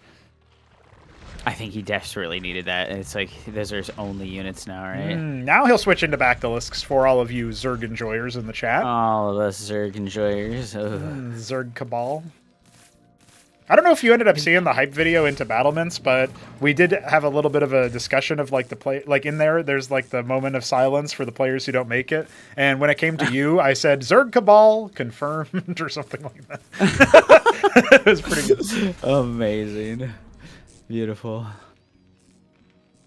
That being said, we do have the Vestry finally coming for the Shambler. He will get some healing in. That Trojan, we'll see where it ends up going. A very limp Blackjack moving on to scout whether or not there's another base coming. It might actually be perfect to deny a base on the low ground here if that's where HitEmUp wants to go. No, he's actually planning on going to the other main.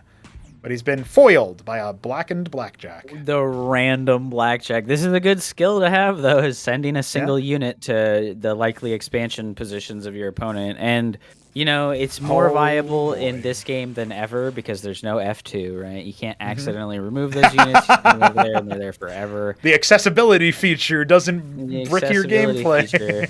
feature. Yeah, you know, I like the accessibility of F2 and I use it properly, but it really does have like downsides, and I guess like that's an okay thing, right? Like it's okay for Yeah, it it's to a have, like, decision to downsides. go for it or against it, right? It's like you just have to Yeah. understand that that's an acceptance there. Okay, speaking of though, HitEmUp is planning to move out. He has no idea that there is a doom drop of 12 Is this blackjacks plus the enough? Anseals. Is this enough to be called a Doom drop? It's only like 12 units, right? It is, but think about the healing from 5 Anseals stacked on top of the army. And, of course, the fact that HitEmUp's forces are not anywhere close to being able to respond to this drop.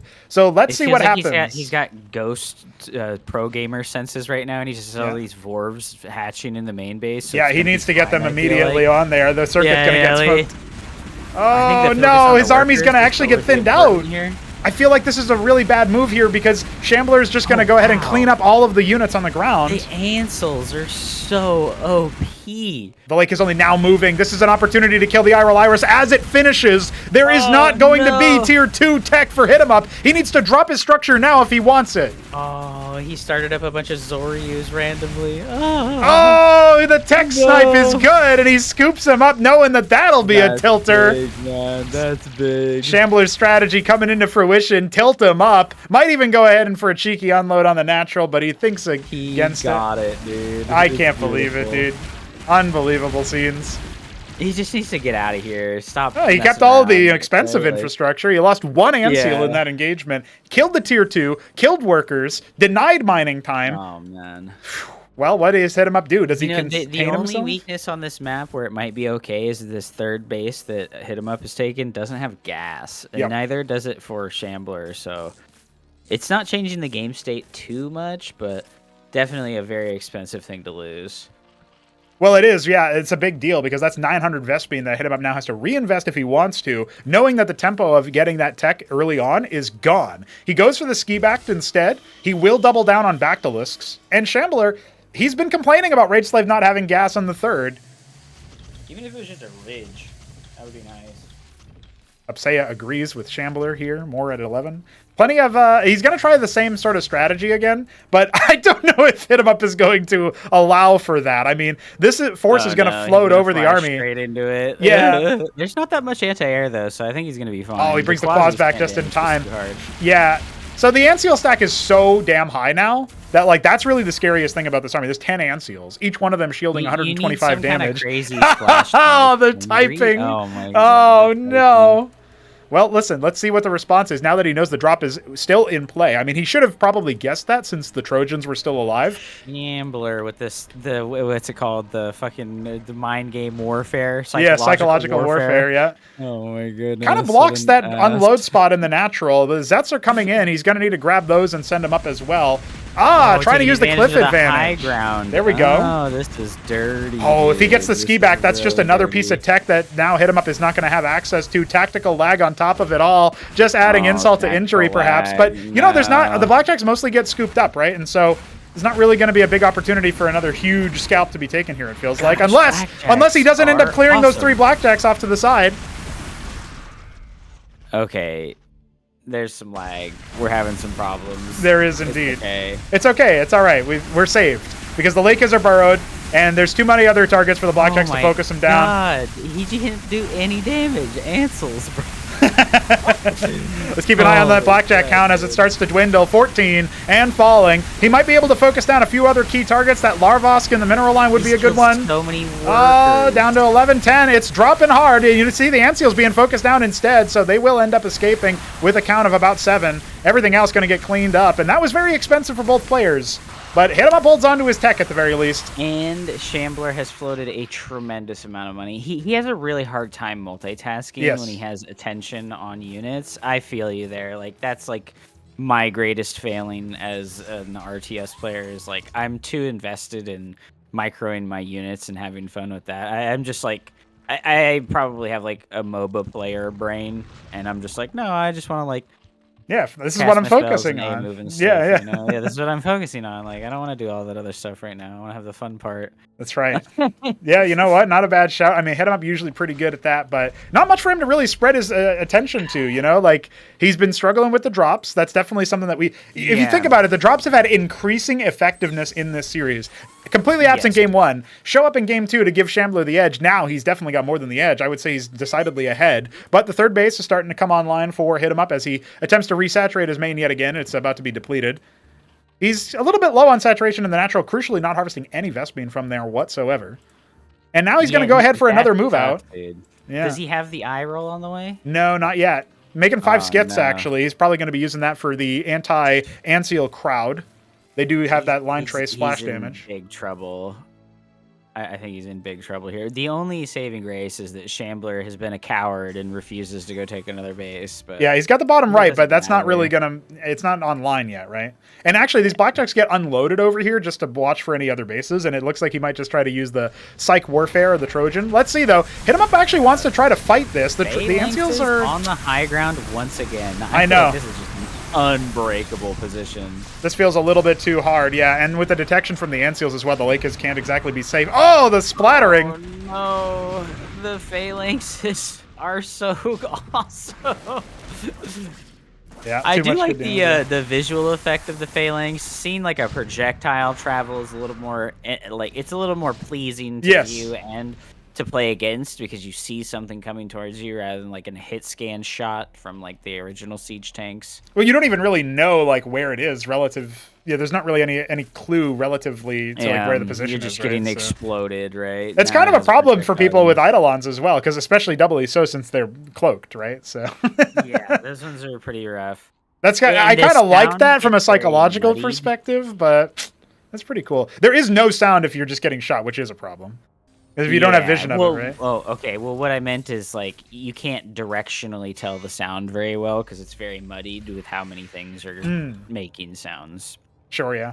So like if there's like a bunch of Eidolons shooting you on the right side of your screen, like the surround sound isn't there, you know, like it would be for a shooter game.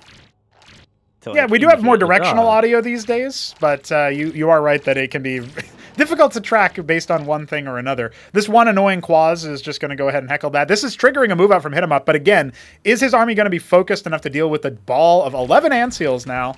Sure, he's got skits. Those did get a little bit shown by the Trojan. I'm not sure that it was clocked by the Shambler per se. His tier I 2 is like online.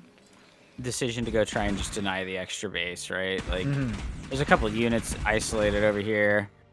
They are really good on the ramp. Blackjacks are crazy. Did they like receive a change that I'm not aware of or something like that? Like They got a little bit tankier, really, is the main thing. Now, here comes the Anseals, far away from the skits. Those immediately get pulled. Here's the big army. So many of them. It's insane. Yeah, the scale of the operation quite high now. The skits need to get on top of those Anseals, but they're getting torn asunder by all of the blackjacks. Here comes the detection to clear out the Lakers as well. And you know what? He just about cleared out all the static defense or all the defenders from the bottom right base. But he just barely doesn't do it. Yeah. So Shambler gets to keep the base. That's right. I mean, a fourth is on the way now for... Well, I guess the fourth base already up and running. The fifth on the way for He HitEmUp. did recover his economy. Yep. But no gas floating, because like we established, there's no gas on that front base that he took. That's pretty tough. It is indeed, yeah. I mean, that's been skipped over by Shambler, who's still on 3 bases. So his scaling factor of lacking minerals is going to be maybe biting him in the rear end a little bit here. He can't really make a huge army. So these trades, even though they're not cost efficient, HitEmUp's still able to maybe stretch ahead, economically speaking. If we had those econ graphs, I think HitEmUp would actually be higher. Yeah, definitely. He had a much higher worker count earlier, so even when he got knocked down a lot of workers, he was probably still ahead. So I'd say it's very even right now.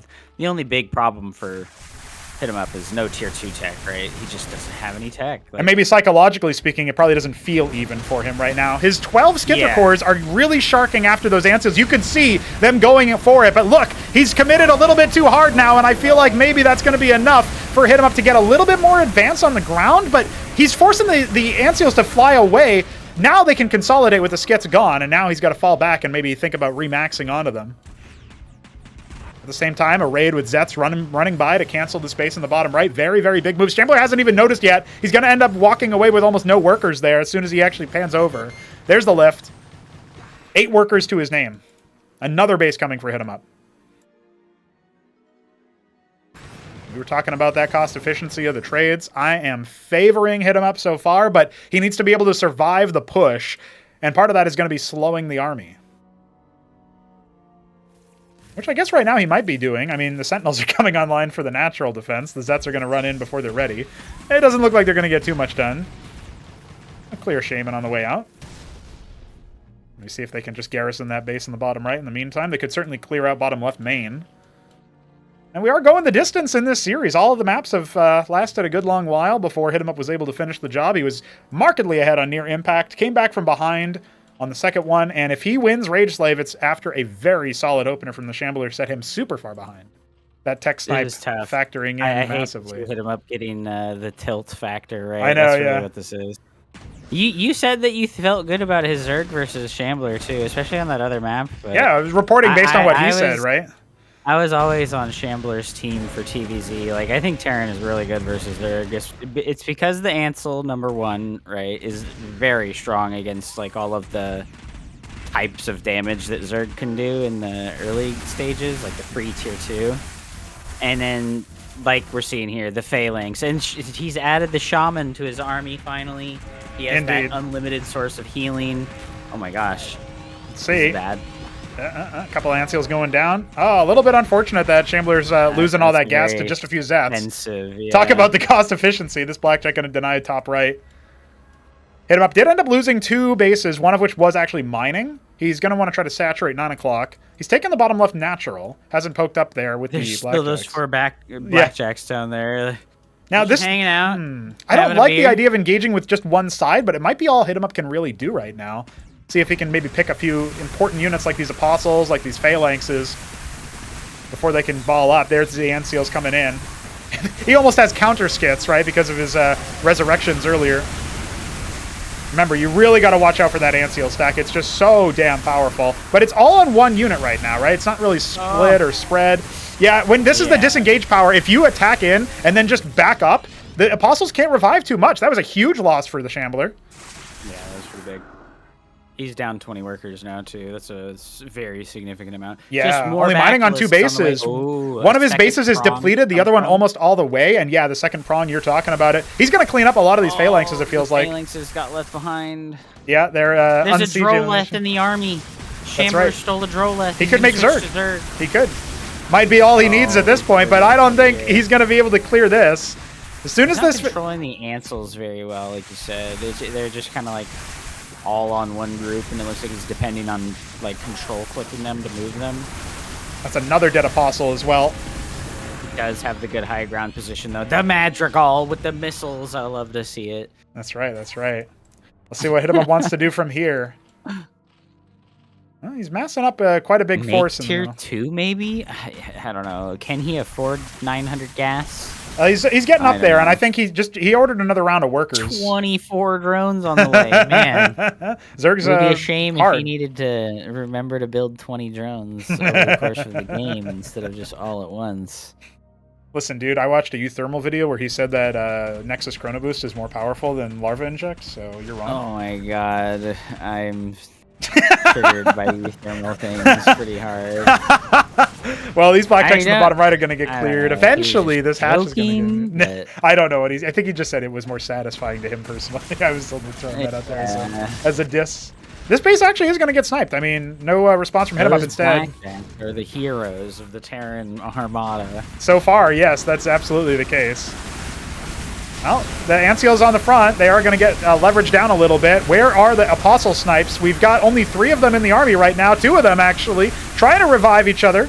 It's not working out too well just yet, but it looks like the Phalanx splash has been enough. This up, man. He just doesn't advantage. Yeah, the Phalanx count hasn't actually been too significant, so it's a bit surprising to see that. He did lose like 5 of them too. Right. Oh my god, he killed him with he killed him with 1 Zorius and a bunch of workers. 20 Impressive. Show up. Everybody gangster till that happens. All right. So many Bactylisks. All right, so that is the way that HitEmUp wants to win this. Yes, another ministry floating out. At this point, we know. Oh my god, the Hatcheros! Shambler has made Zerg. Oh my gosh, he's trolling. What is this? Can you drop off resources at a Hatcheros with your SCV, your Masons? Yeah. Okay, well, whatever, I guess. I don't know. I mean, at this point, that Circuit is going down, and HitEmUp's not really too interested in it. Just making more and more backs. He's sticking it out on tier 1. Yeah, he's making Zeths, too, so that he just wants that, like, meat shield, I guess. This Blackjack, oh my god, this squad of Blackjacks has been invaluable. No kidding. Cliff advantage going to be set up over here for the Shambler. Oh, Phalanx is going ham. You know, the Anseals weren't on top of them. Blackjacks absolutely rip their shit open because they have no armor when they're deployed like that. And the Bactosks obviously excel versus low armor targets. Dude, I'm very surprised that HitEmUp is sticking out at tier 1 this whole time. He's got so many mining bases. Yeah. I mean, he hasn't had gas, though, you know? Like, it just... Especially, like, he lost the tier 2, so he can't cap the gas geysers either, and that just absolutely wrecks you. But how do you crack this position, right? Like, it just...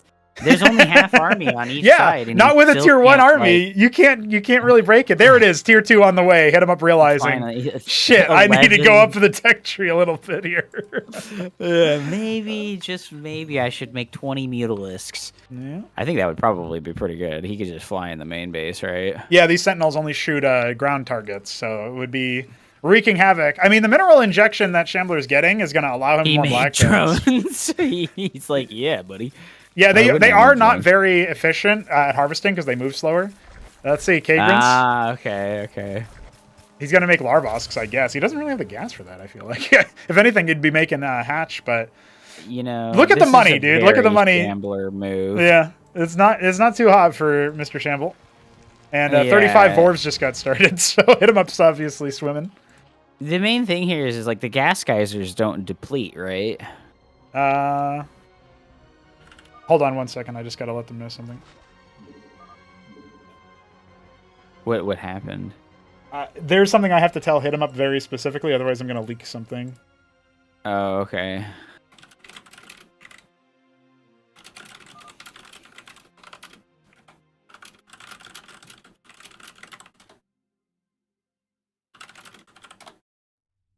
I'm on a need-to-know basis. Yes, I can tell. I can tell you.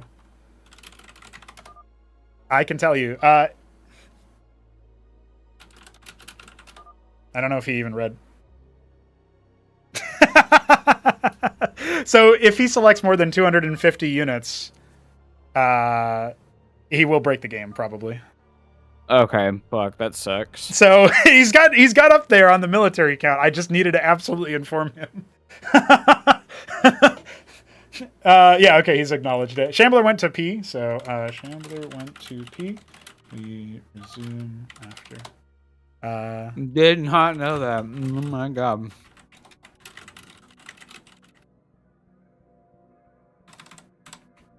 Does that happen with all 3 factions, or just? Yeah. It's most possible with Zerg, right? But, okay. Yeah. That's hilarious. Yeah, I just realized I don't think he knows this because Shambler knows it. But I didn't want to say, hey, by the way, in case you eventually, like, I didn't want to give away to Shambler that his army is that big. You know what I mean? I can't just be like, hey, by the way, if you select exactly 14 more, 24 more units, we are out. Yeah, this is a very hard thing to be like, oh, don't select more. Yeah, I know. I think this is like very likely to happen, unfortunately. It very well could be. And after this epic game, I don't want that to happen. I think we also typed way too much for the replay, so it's probably going to be over here. Let's see what HitEmUp can do now that we're back into it, though. Shambler just went to use the bathroom. Mutat Spire, Matravel Nest on the way. HitEmUp. I guess he just decided to hemorrhage some of his units so he doesn't break the game. You know what I mean? Bottom left main being taken. Could take the mineral. Could take this 6 o'clock. He's safeguarding bottom right. Ministry posturing. You can see Shambler's so desperate for more bases, dude. He needs that gas, right? Like, he's variegated. What's his hold up on capping his gas geysers, right? He can do it now. He can, yeah. As soon as his Atlas finished, he could have capped. Very few people do that. Minerals? You can see, look, that's exactly what HitEmUp did. As soon as his tier 2 actually finished for longer than its brief really minute. Significant. Yeah. It's really significant. And when your base is like fully desaturated, depleted, right? Minerals. Yeah. Depleted. It's very worth it. Ooh, big drop. He's going to annihilate so many drones, but little does he know, there's 150 drones still. Yeah, he'll kill the Excisant, I guess. Or will he? He just tried to focus down the Hatcherosk. He'll get that, though. I mean, this has been insanely cost efficient, right? It's mineral-only units. Technically, you have infinite of them. Important scout as well, because Shambler now knows that his opponent is on tier 2, which, I mean, I guess you could have expected. You could have, yeah, you could have expected, but now he gets a little bit of an idea on what the... Oh, no, this is so brutal. Oh, dear. I'll just leave them there for a while. They'll behave eventually. So that's what happens when you like morph all of your units on the same spot and then like wiggle them around as they're hatching. You know, I think it's because he's keeping the flying units on the hotkey with the ground units too, and it's causing like a strange behavior to happen. They do try to box up, but that's not what they would never get into an illegal position like this unless they were in the middle of morphing, because the egg will have a different collision size than the other units, right? Oh boy, that is an insane amount of mutas. And, you know, turrets are good, but they don't do splash damage. That's right, so 36 what does mutas. Make to deal with this air stack. Yeah, oh god. Oh god. The campaign cutscene is playing. Shambler's about to be seen out by the campaign cutscene. It's over, for all dude. those blackjack drops, you ass. Yeah, he's trying to get his Heracles over. They will indeed do some splash damage. Mad question mark? Angry? Angry? I know, yeah, absolutely ridiculous. A couple of units getting shelled over here, but HitEmUp doesn't seem to mind. He's microing his little heart out. Now, the Madrigals deal splash damage, but not in that mode, they don't. Oh! Still, it's like the Goku attack so of cool. Throwing all the missiles at them, yeah. The Vegeta attack, excuse you. Oh, yeah, sorry. The rapid-fire key blast. I didn't know that there was a rapid-fire attack to begin with. Oh, HitEmUp can saturate his base in the middle here as soon as he realizes that there's a lot of workers sitting there. 7 more pairs of mutas on the way. 28 pairs of Zetracors on the way. That's what we like to see. HitEmUp about to surge ahead. He's in the danger zone. Do not select all of your units. Do not F2. Do not F2. Not that you can anyway. Do not F2. Well, he's just going to lose a lot of stuff here, right? Yep. Let's see if he's got enough to overwhelm Exodia. His Matrolet's a little bit too close. He needs to actually throw those down. Those abilities are going to deny the corpses if he can actually get them there, but he's not really doing it. Instead, they're just applying ensnare on all the bounces. That's going to ruin the Shambler's life and the total collapse of his army as the humongous amount of Zerg is thrown into the meat grinder. You might have a couple of reclaimed Zerg units, but that is it, man. That is it. Look at how many more Zerg there are. He's flooded the map. He's expanded everywhere. The Shambler holds on for as long as he can. But the Leviathan leaves nothing in its wake. Only game 3, right? That's it. I hope I put on a good show. That's it, Shambler. Good, game 3 of the best of 5. Is this only best of 3? Best of 5, yeah. Okay. Yeah, this is it. That was his last chance. You sat forever. I hope I put on a good show. And then HitEmUp's just going to start shit-talking him as he eats him up for dinner. You're bad. Oh, no. Oh, my God. Okay, Shambler. You were a good Shambler, but it's time to go. It's time to say GG, Shambler. Yeah. Oh, no, I think he's... Prize in the bag. Oh, he got the type. Dude, Shambler... Shambler knows how to get that explosive anger out of people. GG, dude. He's out. And he even got HitEmUp to say GG. I can't believe it. I'm impressed. GG's, boys. We've got it. HitEmUp saying it to save his own sanity. Yes. Well, then he can say he was the bigger man. Although HitEmUp's pretty tall in person, so... And with that, ladies and gentlemen... GG's. GG's. Thanks for joining me for the cast hop. Did you want to stick around for the interviews? Yeah, I could stick around. Was it a 3-0? I thought Shambler won that second game. What happened? No, the second game was on Muspelheim. He got the drops out to do a little bit of damage. Oh, it was so good for him. Yeah. But then he attacked a little bit too fast, right? It was a little bit too fast. The mid game, like after like 10-15 minutes, the APM difference is pretty large. I think he just slows down a little bit. Indeed.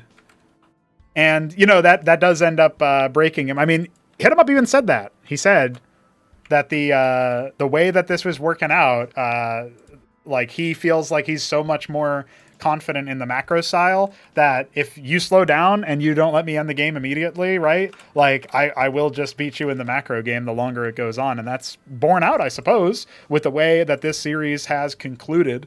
All of the games, they do end up going long, but it's not enough to stop the tyrant. We'll bring him in here and see how he's doing, although he is deafened, so he may need to adjust his audio settings and see what he wants to do. There it is. HitEmUp. Welcome. You are the victor of this long and hard-fought 3-0 series. Perhaps the longest 3-0 we've ever seen in Cosmonarchy history, but perhaps such is life when fighting against the Shambler. Tell us how you're feeling in the conclusion of this match.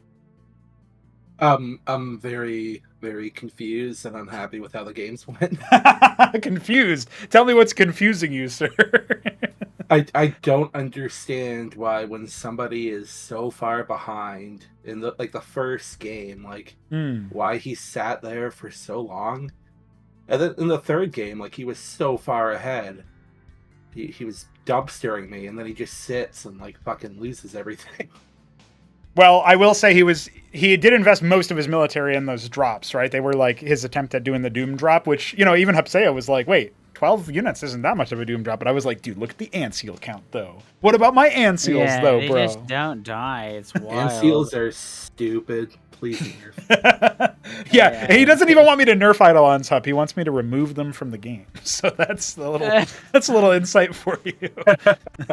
That being said, there's definitely going to be some interesting things I have planned here and there for the future updates to the game. But setting that aside, I mean, you've made it past the Shambler. You will be proceeding through the lower bracket to meet the winner of tomorrow's match, which will be Terran versus Terran, Top Ramen versus Ayud 64. Now that you're cleared of him, and of course we will be talking about some of those matches, but just a quick reaction to now that you're up against yet another Terran player. How are you feeling about those matches? Are they going to be harder than this one? They'll be harder in the sense that they're going to be harder to beat mechanically, but Shambler was destroying my mental there. He was pissing me off.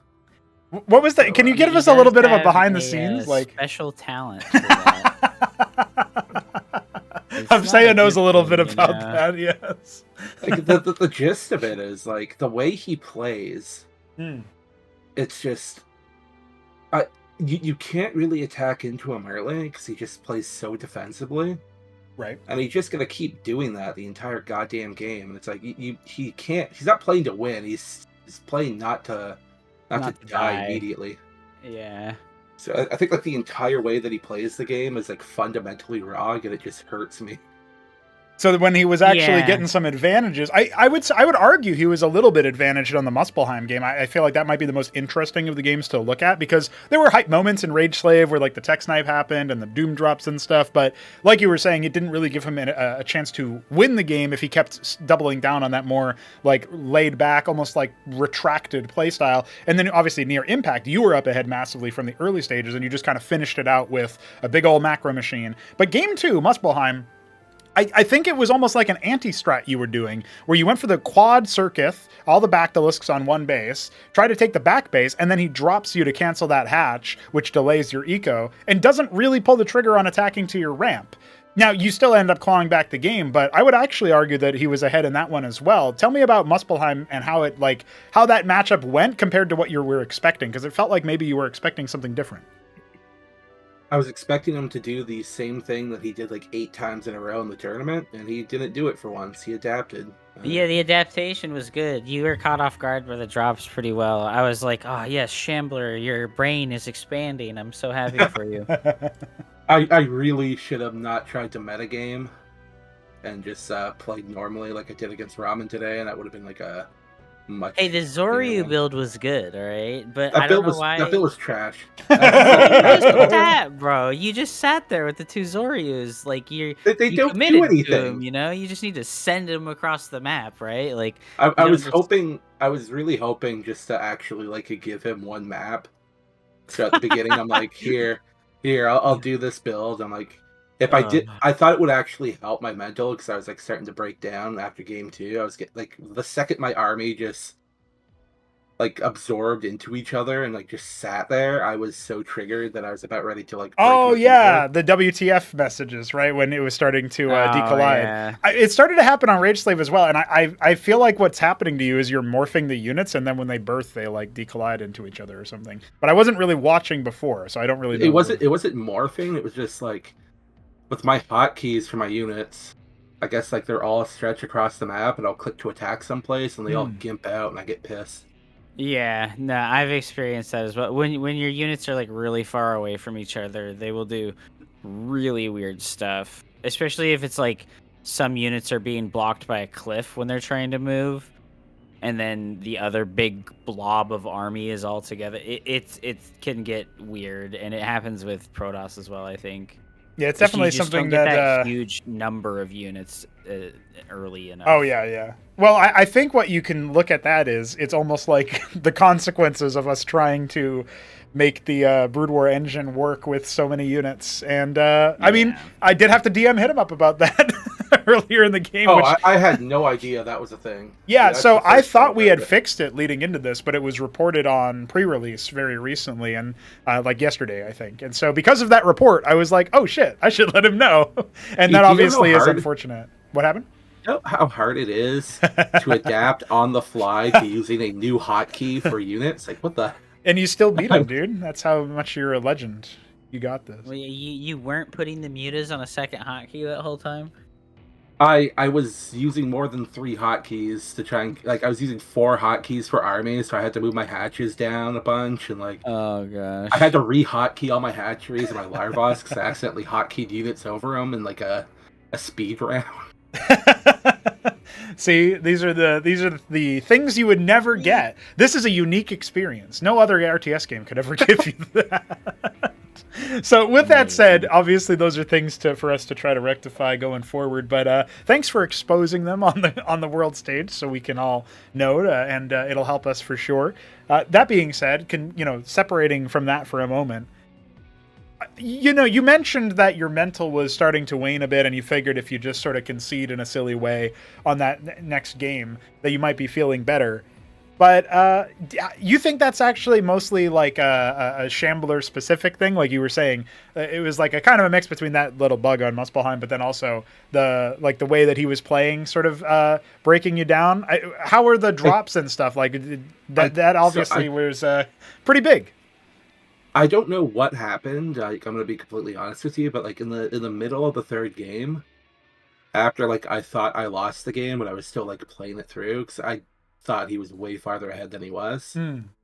I stopped being so nervous, and it was weird. I hit a point of zen. Ah, was it after or before he wrote angry ? It was after that. Okay. He's really trying. That's almost like the new worker count. I mean, I'm surprised he didn't break that one out. The best thing that you can do against that kind of thing is to just have that response. Like, oh, this person's attempting to affect me emotionally.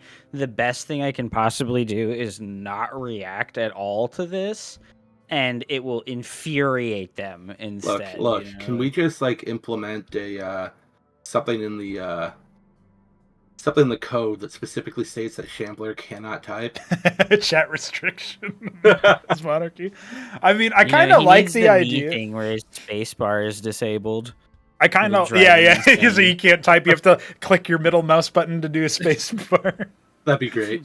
Yeah, oh honestly, I feel like I on one level, and I this might be controversial, especially in today's climate, right? I do kind of like the idea that you can try to use psychological warfare on your opponent. On the other hand, I mean, I can recognize that it's like a means outside of the game, and maybe it's a bit, what would you say, not above board, it's a bit below the belt, so to speak. It's a legitimate strategy. I think it's cowardly. It shows that you have no actual thought that you're actually better as a player, that you have to try and get in their head. He's using any strat he can, any tactic he can to get in there also, and try to do something. Yeah, it would be better if people like the Shambler and the Night Fox found fun ways of insulting people, or coming up with new things instead of throwing slurs around, because that just shows their vocabulary is not very large. Well, Night Fox did say that he hopes Shambler's children get raped, so I feel like that was pretty fucking out there. I don't know. That was the only time that in so far seeing the shit talk where I was Shambler, you didn't call me a slur. Yeah, there you go. There you go. That's old Clan X-17 stuff from Brood War. That's crazy shit. Yeah. Night Fox channeling his inner whatever keyboard warrior. Like he's dropped some shit before, and I was not prepared for that one. Like that's one of those where Hapsaya, you might be familiar with this as a fellow streamer, right? You drop the you drop this line, and what would you call it, right? You're thinking like, oh, he sent a chat message, and it's about Shambler. Well, like all of the things that you first are there for, you're gonna go ahead and start reacting. You're gonna be like, haha, he's shit talking or he's angry because like that's already funny. But then you actually read the message, and you're like, I shouldn't have laughed at that. I should. That was the moment. That was the one time I've been like bamboozled. No. Comedy's fair game. Listen, I'm not saying I didn't cancel him for it, right? He's still in the server, but I'm just saying if other people have a reaction to that, I think that is not surprising. That being said, all being said, we do have one of our Elimination 3 players, the pre-final, filled out. It's you, HitEmUp. You've made it through, and you already mentioned that you think that the mental game aside, your opponents should be mechanically more difficult between Top Ramen and Aod64. Ramen in the chat. Aod was in the chat earlier. I think he might still be here. Obviously, the two of them going to be duking it out tomorrow to see what's up, and then they have to go up against you no matter what. So maybe we'll be asking them if they feel like it's a Pyrrhic victory or not, but I feel like a good number of people were gathered around today to see, will Shambler actually do the unthinkable and take HitEmUp out for us so that we don't have to fight him later? I know Neblim's hoping that up in the grand final, and maybe even Hamster in the lower final. Your reactions to the leftover bracket? You've only got potential contenders left. Top Ramen, second place at Tyrant's Tale. Aod64, perhaps the heir apparent to the best Terran since that you've switched to random. Nablime, the guy who sent you here in the first place to face off against the Shambler, he's waiting in the grand final. And Hamster, the unorthodox, the Zerg, waiting in the lower final. You still like your odds? You still winning this thing? I think what's going to happen is Ramen's going to beat EUD. Okay. I'm going to 3-1, maybe 3-0 Ramen. Okay. I'll beat up Hamster because he seems to have a block against me mentally as well. And then I'll lose again to the blind because I'll get nervous in the finals. Well, you've got a little bit of time here to make it through. I will say that next weekend, just so that we're clear, the current plan is we play a match Thursday, we play a match Friday, and we play the grand final Saturday. So no more weeks off as far as like the weeks between the matches go. This is your kind of like last week to get a lot of prac in, and I know based on that you're gonna have you have that work schedule that you got to figure out too, right? So. Hopefully we can make all of that work out in accordance with it. Availability always the hardest thing to wrangle for this stuff. It's kind of like D&D, It's just how the hell you can get all these adults into the same room together. So with that being said, it'll be a bit of a marathon. But hey, that still gives you a nice objective to do. Not only can you get all the way back to the grand final, but you can see if you can smash the mental game of it as well. And maybe you'll just defeat Nablime 4-0, That could be a possibility. I hope so. I can do it. I have to keep myself in check somehow. I will say too that if you can figure out and reverse engineer that zenness that you achieved on Rage Slave, ironically considering the map name, tell me, man, you're gonna have to figure that one out and tell us how you did it because it's already an exciting prospect. just try to like make the Shambler happy for a second, then try to like pull the rug under him. That's how you do it. So you just like he calls for a pause in the middle of like game 2 versus Nablime, and he's like, "Hold on," and then he just sends like Shambler a picture of a cat or something. He's like, "Yeah, all right, I'm ready." Unpause. Go. Could be a real thing. Well, I'm glad you held it together, dude. GG's. That's right. Zerg is gross and bad. Look, I would have won 3-0 even if I didn't hold it together, but I'm glad I did. There it is. We're glad you did too. And you know what? Shambler did force you to play out the macro game, show us some tech. So on that front, we got some cool screenshot looking fights, box art fights in the middle of that. I feel like glad there was a couple of them because the majority of the games were boring as shit. Yes, they might not have been the most engaging to play, but from our spectator view, we didn't know what the hell was going on. That doom drop with the blackjacks included. All right, man. GG's, and any closing thoughts, final words before we bring in your opponent to pick his brains as well. Hey, Hupsaya, why don't you put some money in Cosmo instead of fucking Starcraft 2? Because I gotta get the views, bro. What do you mean? Come on, you do it where it's like best of 7, half StarCraft 2, half Cosmo. Make it happen. Okay, Oh God, okay. no shot, dude. I couldn't get anybody to download this game. I've tried. You don't understand. I like I've the tried idea of so the hard. multi-game discipline, right? We go from remastered to here to StarCraft 2 to Stormgate. Oh wait, forget that last one. No, we could do Stormgate. I can't do Stormgate. I ain't done.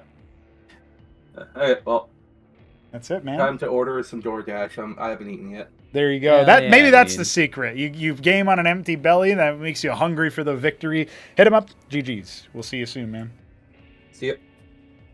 Time to bring in GG's. the man. Are you sticking around for the Shambler interview? Or you bolted? I'll stay. I want to hear what he has to say. There it is. There it is. Mr. Shambler, you have been brought into the casting booth, and it's not just me you're talking to, it's also Hupsea. After that 3-0 from HitEmUp's perspective, you might feel a little bit down. I'm just going to go ahead and take a wild guess, but I will say, from my perspective, there was a show put on. You were good for your word there. How are you feeling after this series? I don't actually feel all that bad. I think you played pretty good, man.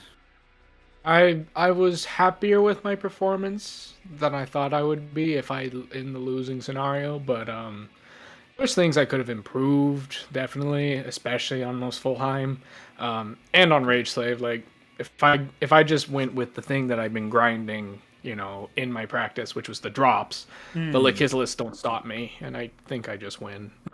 Oh, you were grinding drops. That's interesting because historically, right? And I think you even said to this in a few interviews in the past. You have struggled a little bit incorporating drops into your play, and I was commenting to this to Hupsea in the middle of Rage Slave that they weren't there on game 1. We were thinking maybe that would have been a way in. Game 2, you did use them and got up to an advantage, and game 3, it looked like you were poised to win with the drops being a key ingredient to it. So yeah, it feels like that was successful as far as the grinding and the practice goes, but. Obviously, there's a difference in the result there than what you were hoping for. Yeah,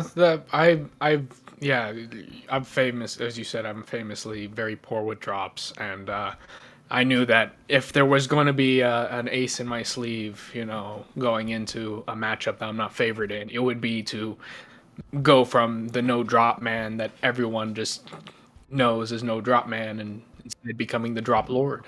And we tried.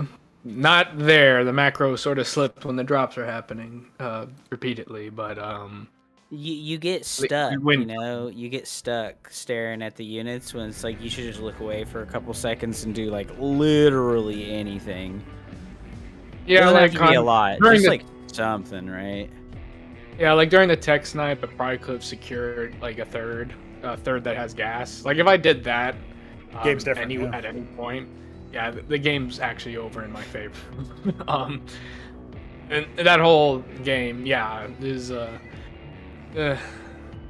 but you deal with it, and I at least got him to type, so that was the second win condition. He was silent that whole time. I was like, wow, this is not working. He dropped the WTFs on Muspelheim. Maybe that made you feel like you were going somewhere, but that's because his army was glitching, not because of something you did. I assumed it was a bug. I should specify that I got him to type about. Yes, he was responding to you specifically. Yeah. And okay. Well, with all that said, did the Zorius opener throw you for a loop? You did respond, but I was thinking you were in danger because you dropped the scrapyards, which slows down your next military unit. But in fact, he was feigning. I don't know if you read that or you expected that or what you were doing, but it seemed to work out in your favor to, get you into a position where, yeah, he put himself really far in the hole trying to get that stuff worked out, and you were just happy to be like, yeah, all right, whatever. I'm just gonna keep on trucking along here. Well, I didn't keep on trucking along. I overreacted by not making an seal, by trying to go the ground route. I should have gone with the double dropship drop, double Trojan drop, and you can just bypass the ramp, drop into his main. The Lekizlis is slow as hell. You can just play, you can make him play whack-a-mole constantly with it. Yeah, it's nice to cancel the main, but the nat. But I could have done that and then also dropped at the same time, and I just win because he's going to take worker losses, he's going to be down to base, and all this other shit. Whereas it's nice to be stopping the hatch, but it's Zerg, so he can have just a bunch of Larvosks in his base and then instamorph a bunch of shit the moment there's an opportunity. The Zerg players are not afraid to stay on one base for a really long time because they build all the production, and it's like all of the production can be used for either economy or army, whereas with like Terran and Protoss, most of your production while you're on one base can't help your economy grow, so Zerg feels comfortable staying on that lower base count. Yep. So it was rough, and I was also paranoid of Gorgs for no reason, so I should have cut the turret out, and maybe that gives me a few extra things. We were talking about that. We were saying like he would just flexes by making one Gorg, but the blackjacks at that point would have still come out in time, I think, so he would have been all right. Still, it could have been deadly, or at least funny. It is a meme build, and I shouldn't have lost to it, but I think I don't think you lost to the build, you know. I didn't lose to the build. I lost for my own shit. Yeah, because you got to play a macro game for sure.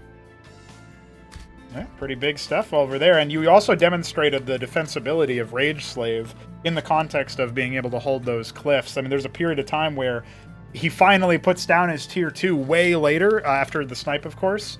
And you're like... The reason why is he's poked the north entrance, the south entrance. He's wrapped around looking for any hole in your defense, and there's just nothing there. You show him nothing, you give him nothing. So now he's like, all right, I guess I need the higher tech stuff. And he finishes the job with that, but still, you made him work for all 3 wins, actually. I would even argue that in the game 1, which was more one-sided, that you didn't just get run over like I think a lot of people might have expected. So... I mean, for whatever you want to take that for, I'd say we did get to see some tech. We got some box art fights. HitEmUp might not have had the best of times playing in the sense that he feels like the games might have been boring and one-sided, but from our perspective here, from the caster's POV, and especially looking at Muspelheim and looking at Rage Slave, there's decisions you made that show growth, and this is like a much more... impressive performance than even your win versus Cannoli, right? Where you yourself said that you feel like you underperformed. This one felt like more of a true to form. This is like Battlement's Shambler where you 4-0'd in your groups, right? That Shambler basically came to play today. You gave it your all from what I can see. So yeah, sure, plenty of stuff to improve upon as always, but happy to have you here and happy to see you go out in a blaze of glory, right? Yeah, it was fun. I look forward to the next tournament. I look forward to the next gauntlet. If this sort of trajectory of improvement keeps up, I think I'll be able to just coast on through the next gauntlet and against the likes of Ramen and UD and stuff like that. So I'm a little disappointed, to leave, of course, at this point. I wanted that top 4 spot at the very least, yes. Just to get that invite back, but no one saw the HitEmUp getting cast down, right, yes. Right, and that was such a big thing, and it's like, okay, well, you're handed a death sentence, let's see how well you can face it. And I think I liked how I ended up looking down the Reaper.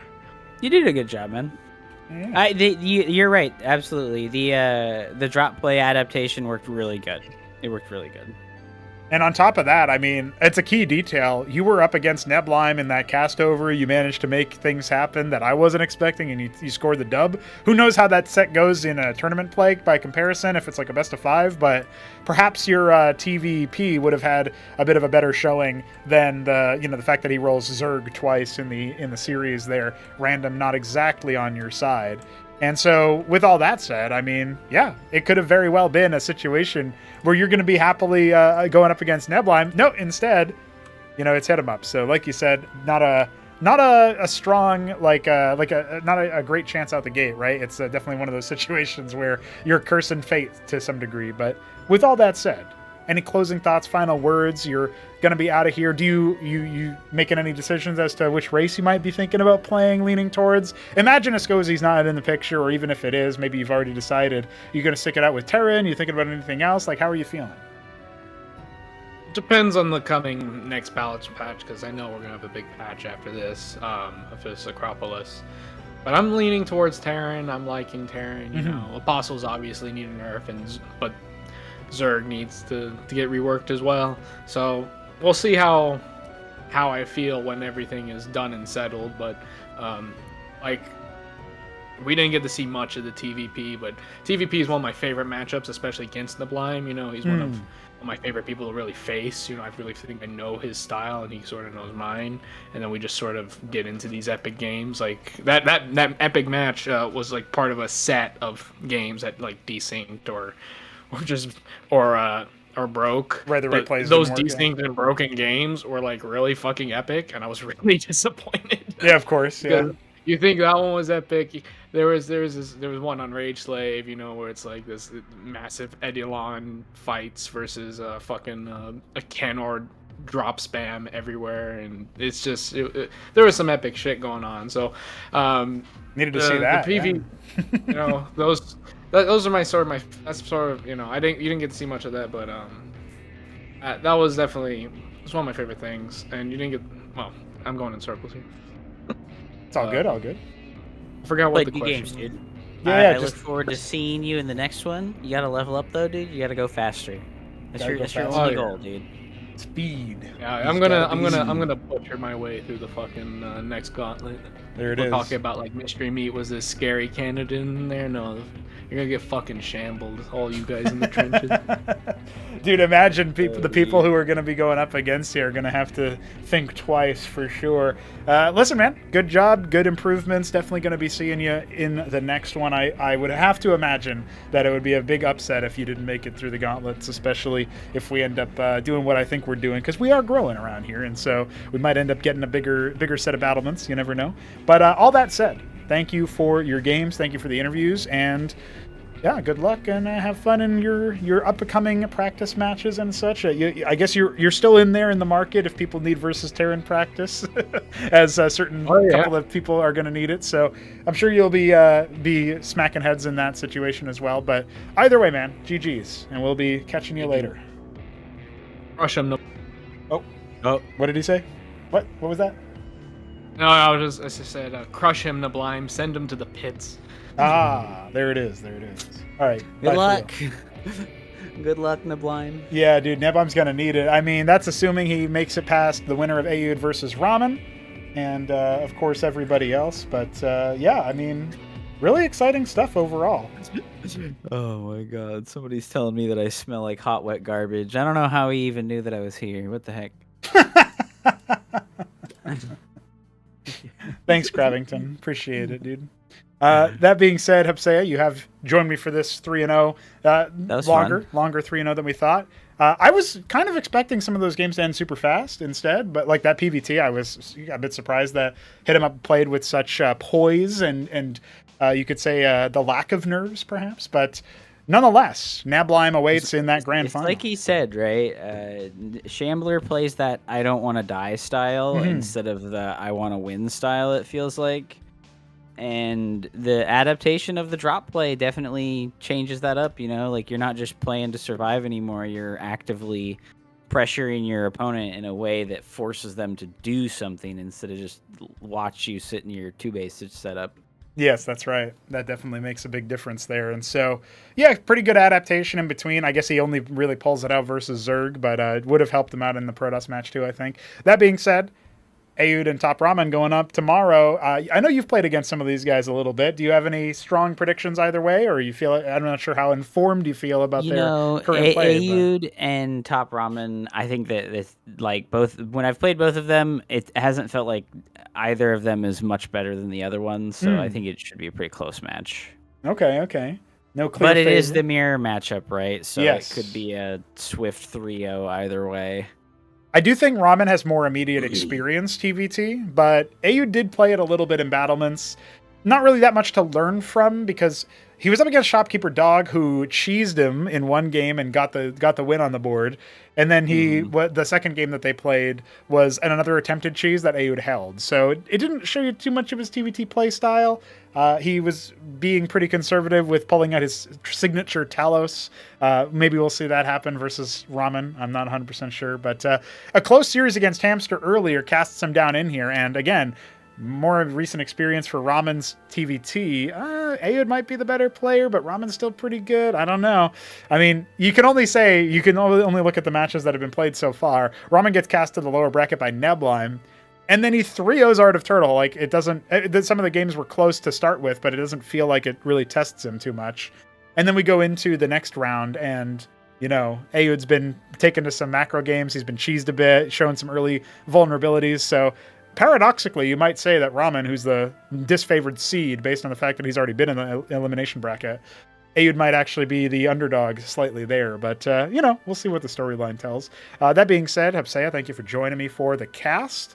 And I think that's probably going to close us out. So I don't know if you're streaming or planning on it, but we can try to throw all of the viewers at you. Like, I will soon, but I'm trying to do some other stuff for... Thank you, though. I appreciate it. Yeah, your boy's got to lay some pipe, so good, he's going to have to be a little bit busy, but that's all right. You know, he's... and so with that, the stream will come later. Hapsea, thank you again. And we will be, I'm sure, seeing you around these parts. I still need to see you. I need to see you in the tournament next time, dude. I need to be interviewing you. I feel bad that I did so poorly. I don't know. No, I did not prep at all, and I just lost to the cheese, and I was like, okay, well, it's rough, but it is what it is. Sometimes you're not prepared for that, and RTS games are infinite knowledge check games. Yes, there's so much knowledge there that if you're not a little bit on top of things, I mean, it's taken until around now in the tournament for Protoss to show that they can like deal with the Zerg antics, and even then, those games yesterday were a bit non-standard as well, right? And so it's still, can they still deal with it? I don't know. Like, it's still a bit of an open book, but nonetheless, still exciting stuff. Thanks again, and we'll be catching the rest of you guys watching at home tomorrow around the same start time, with plenty of action to come. GG's.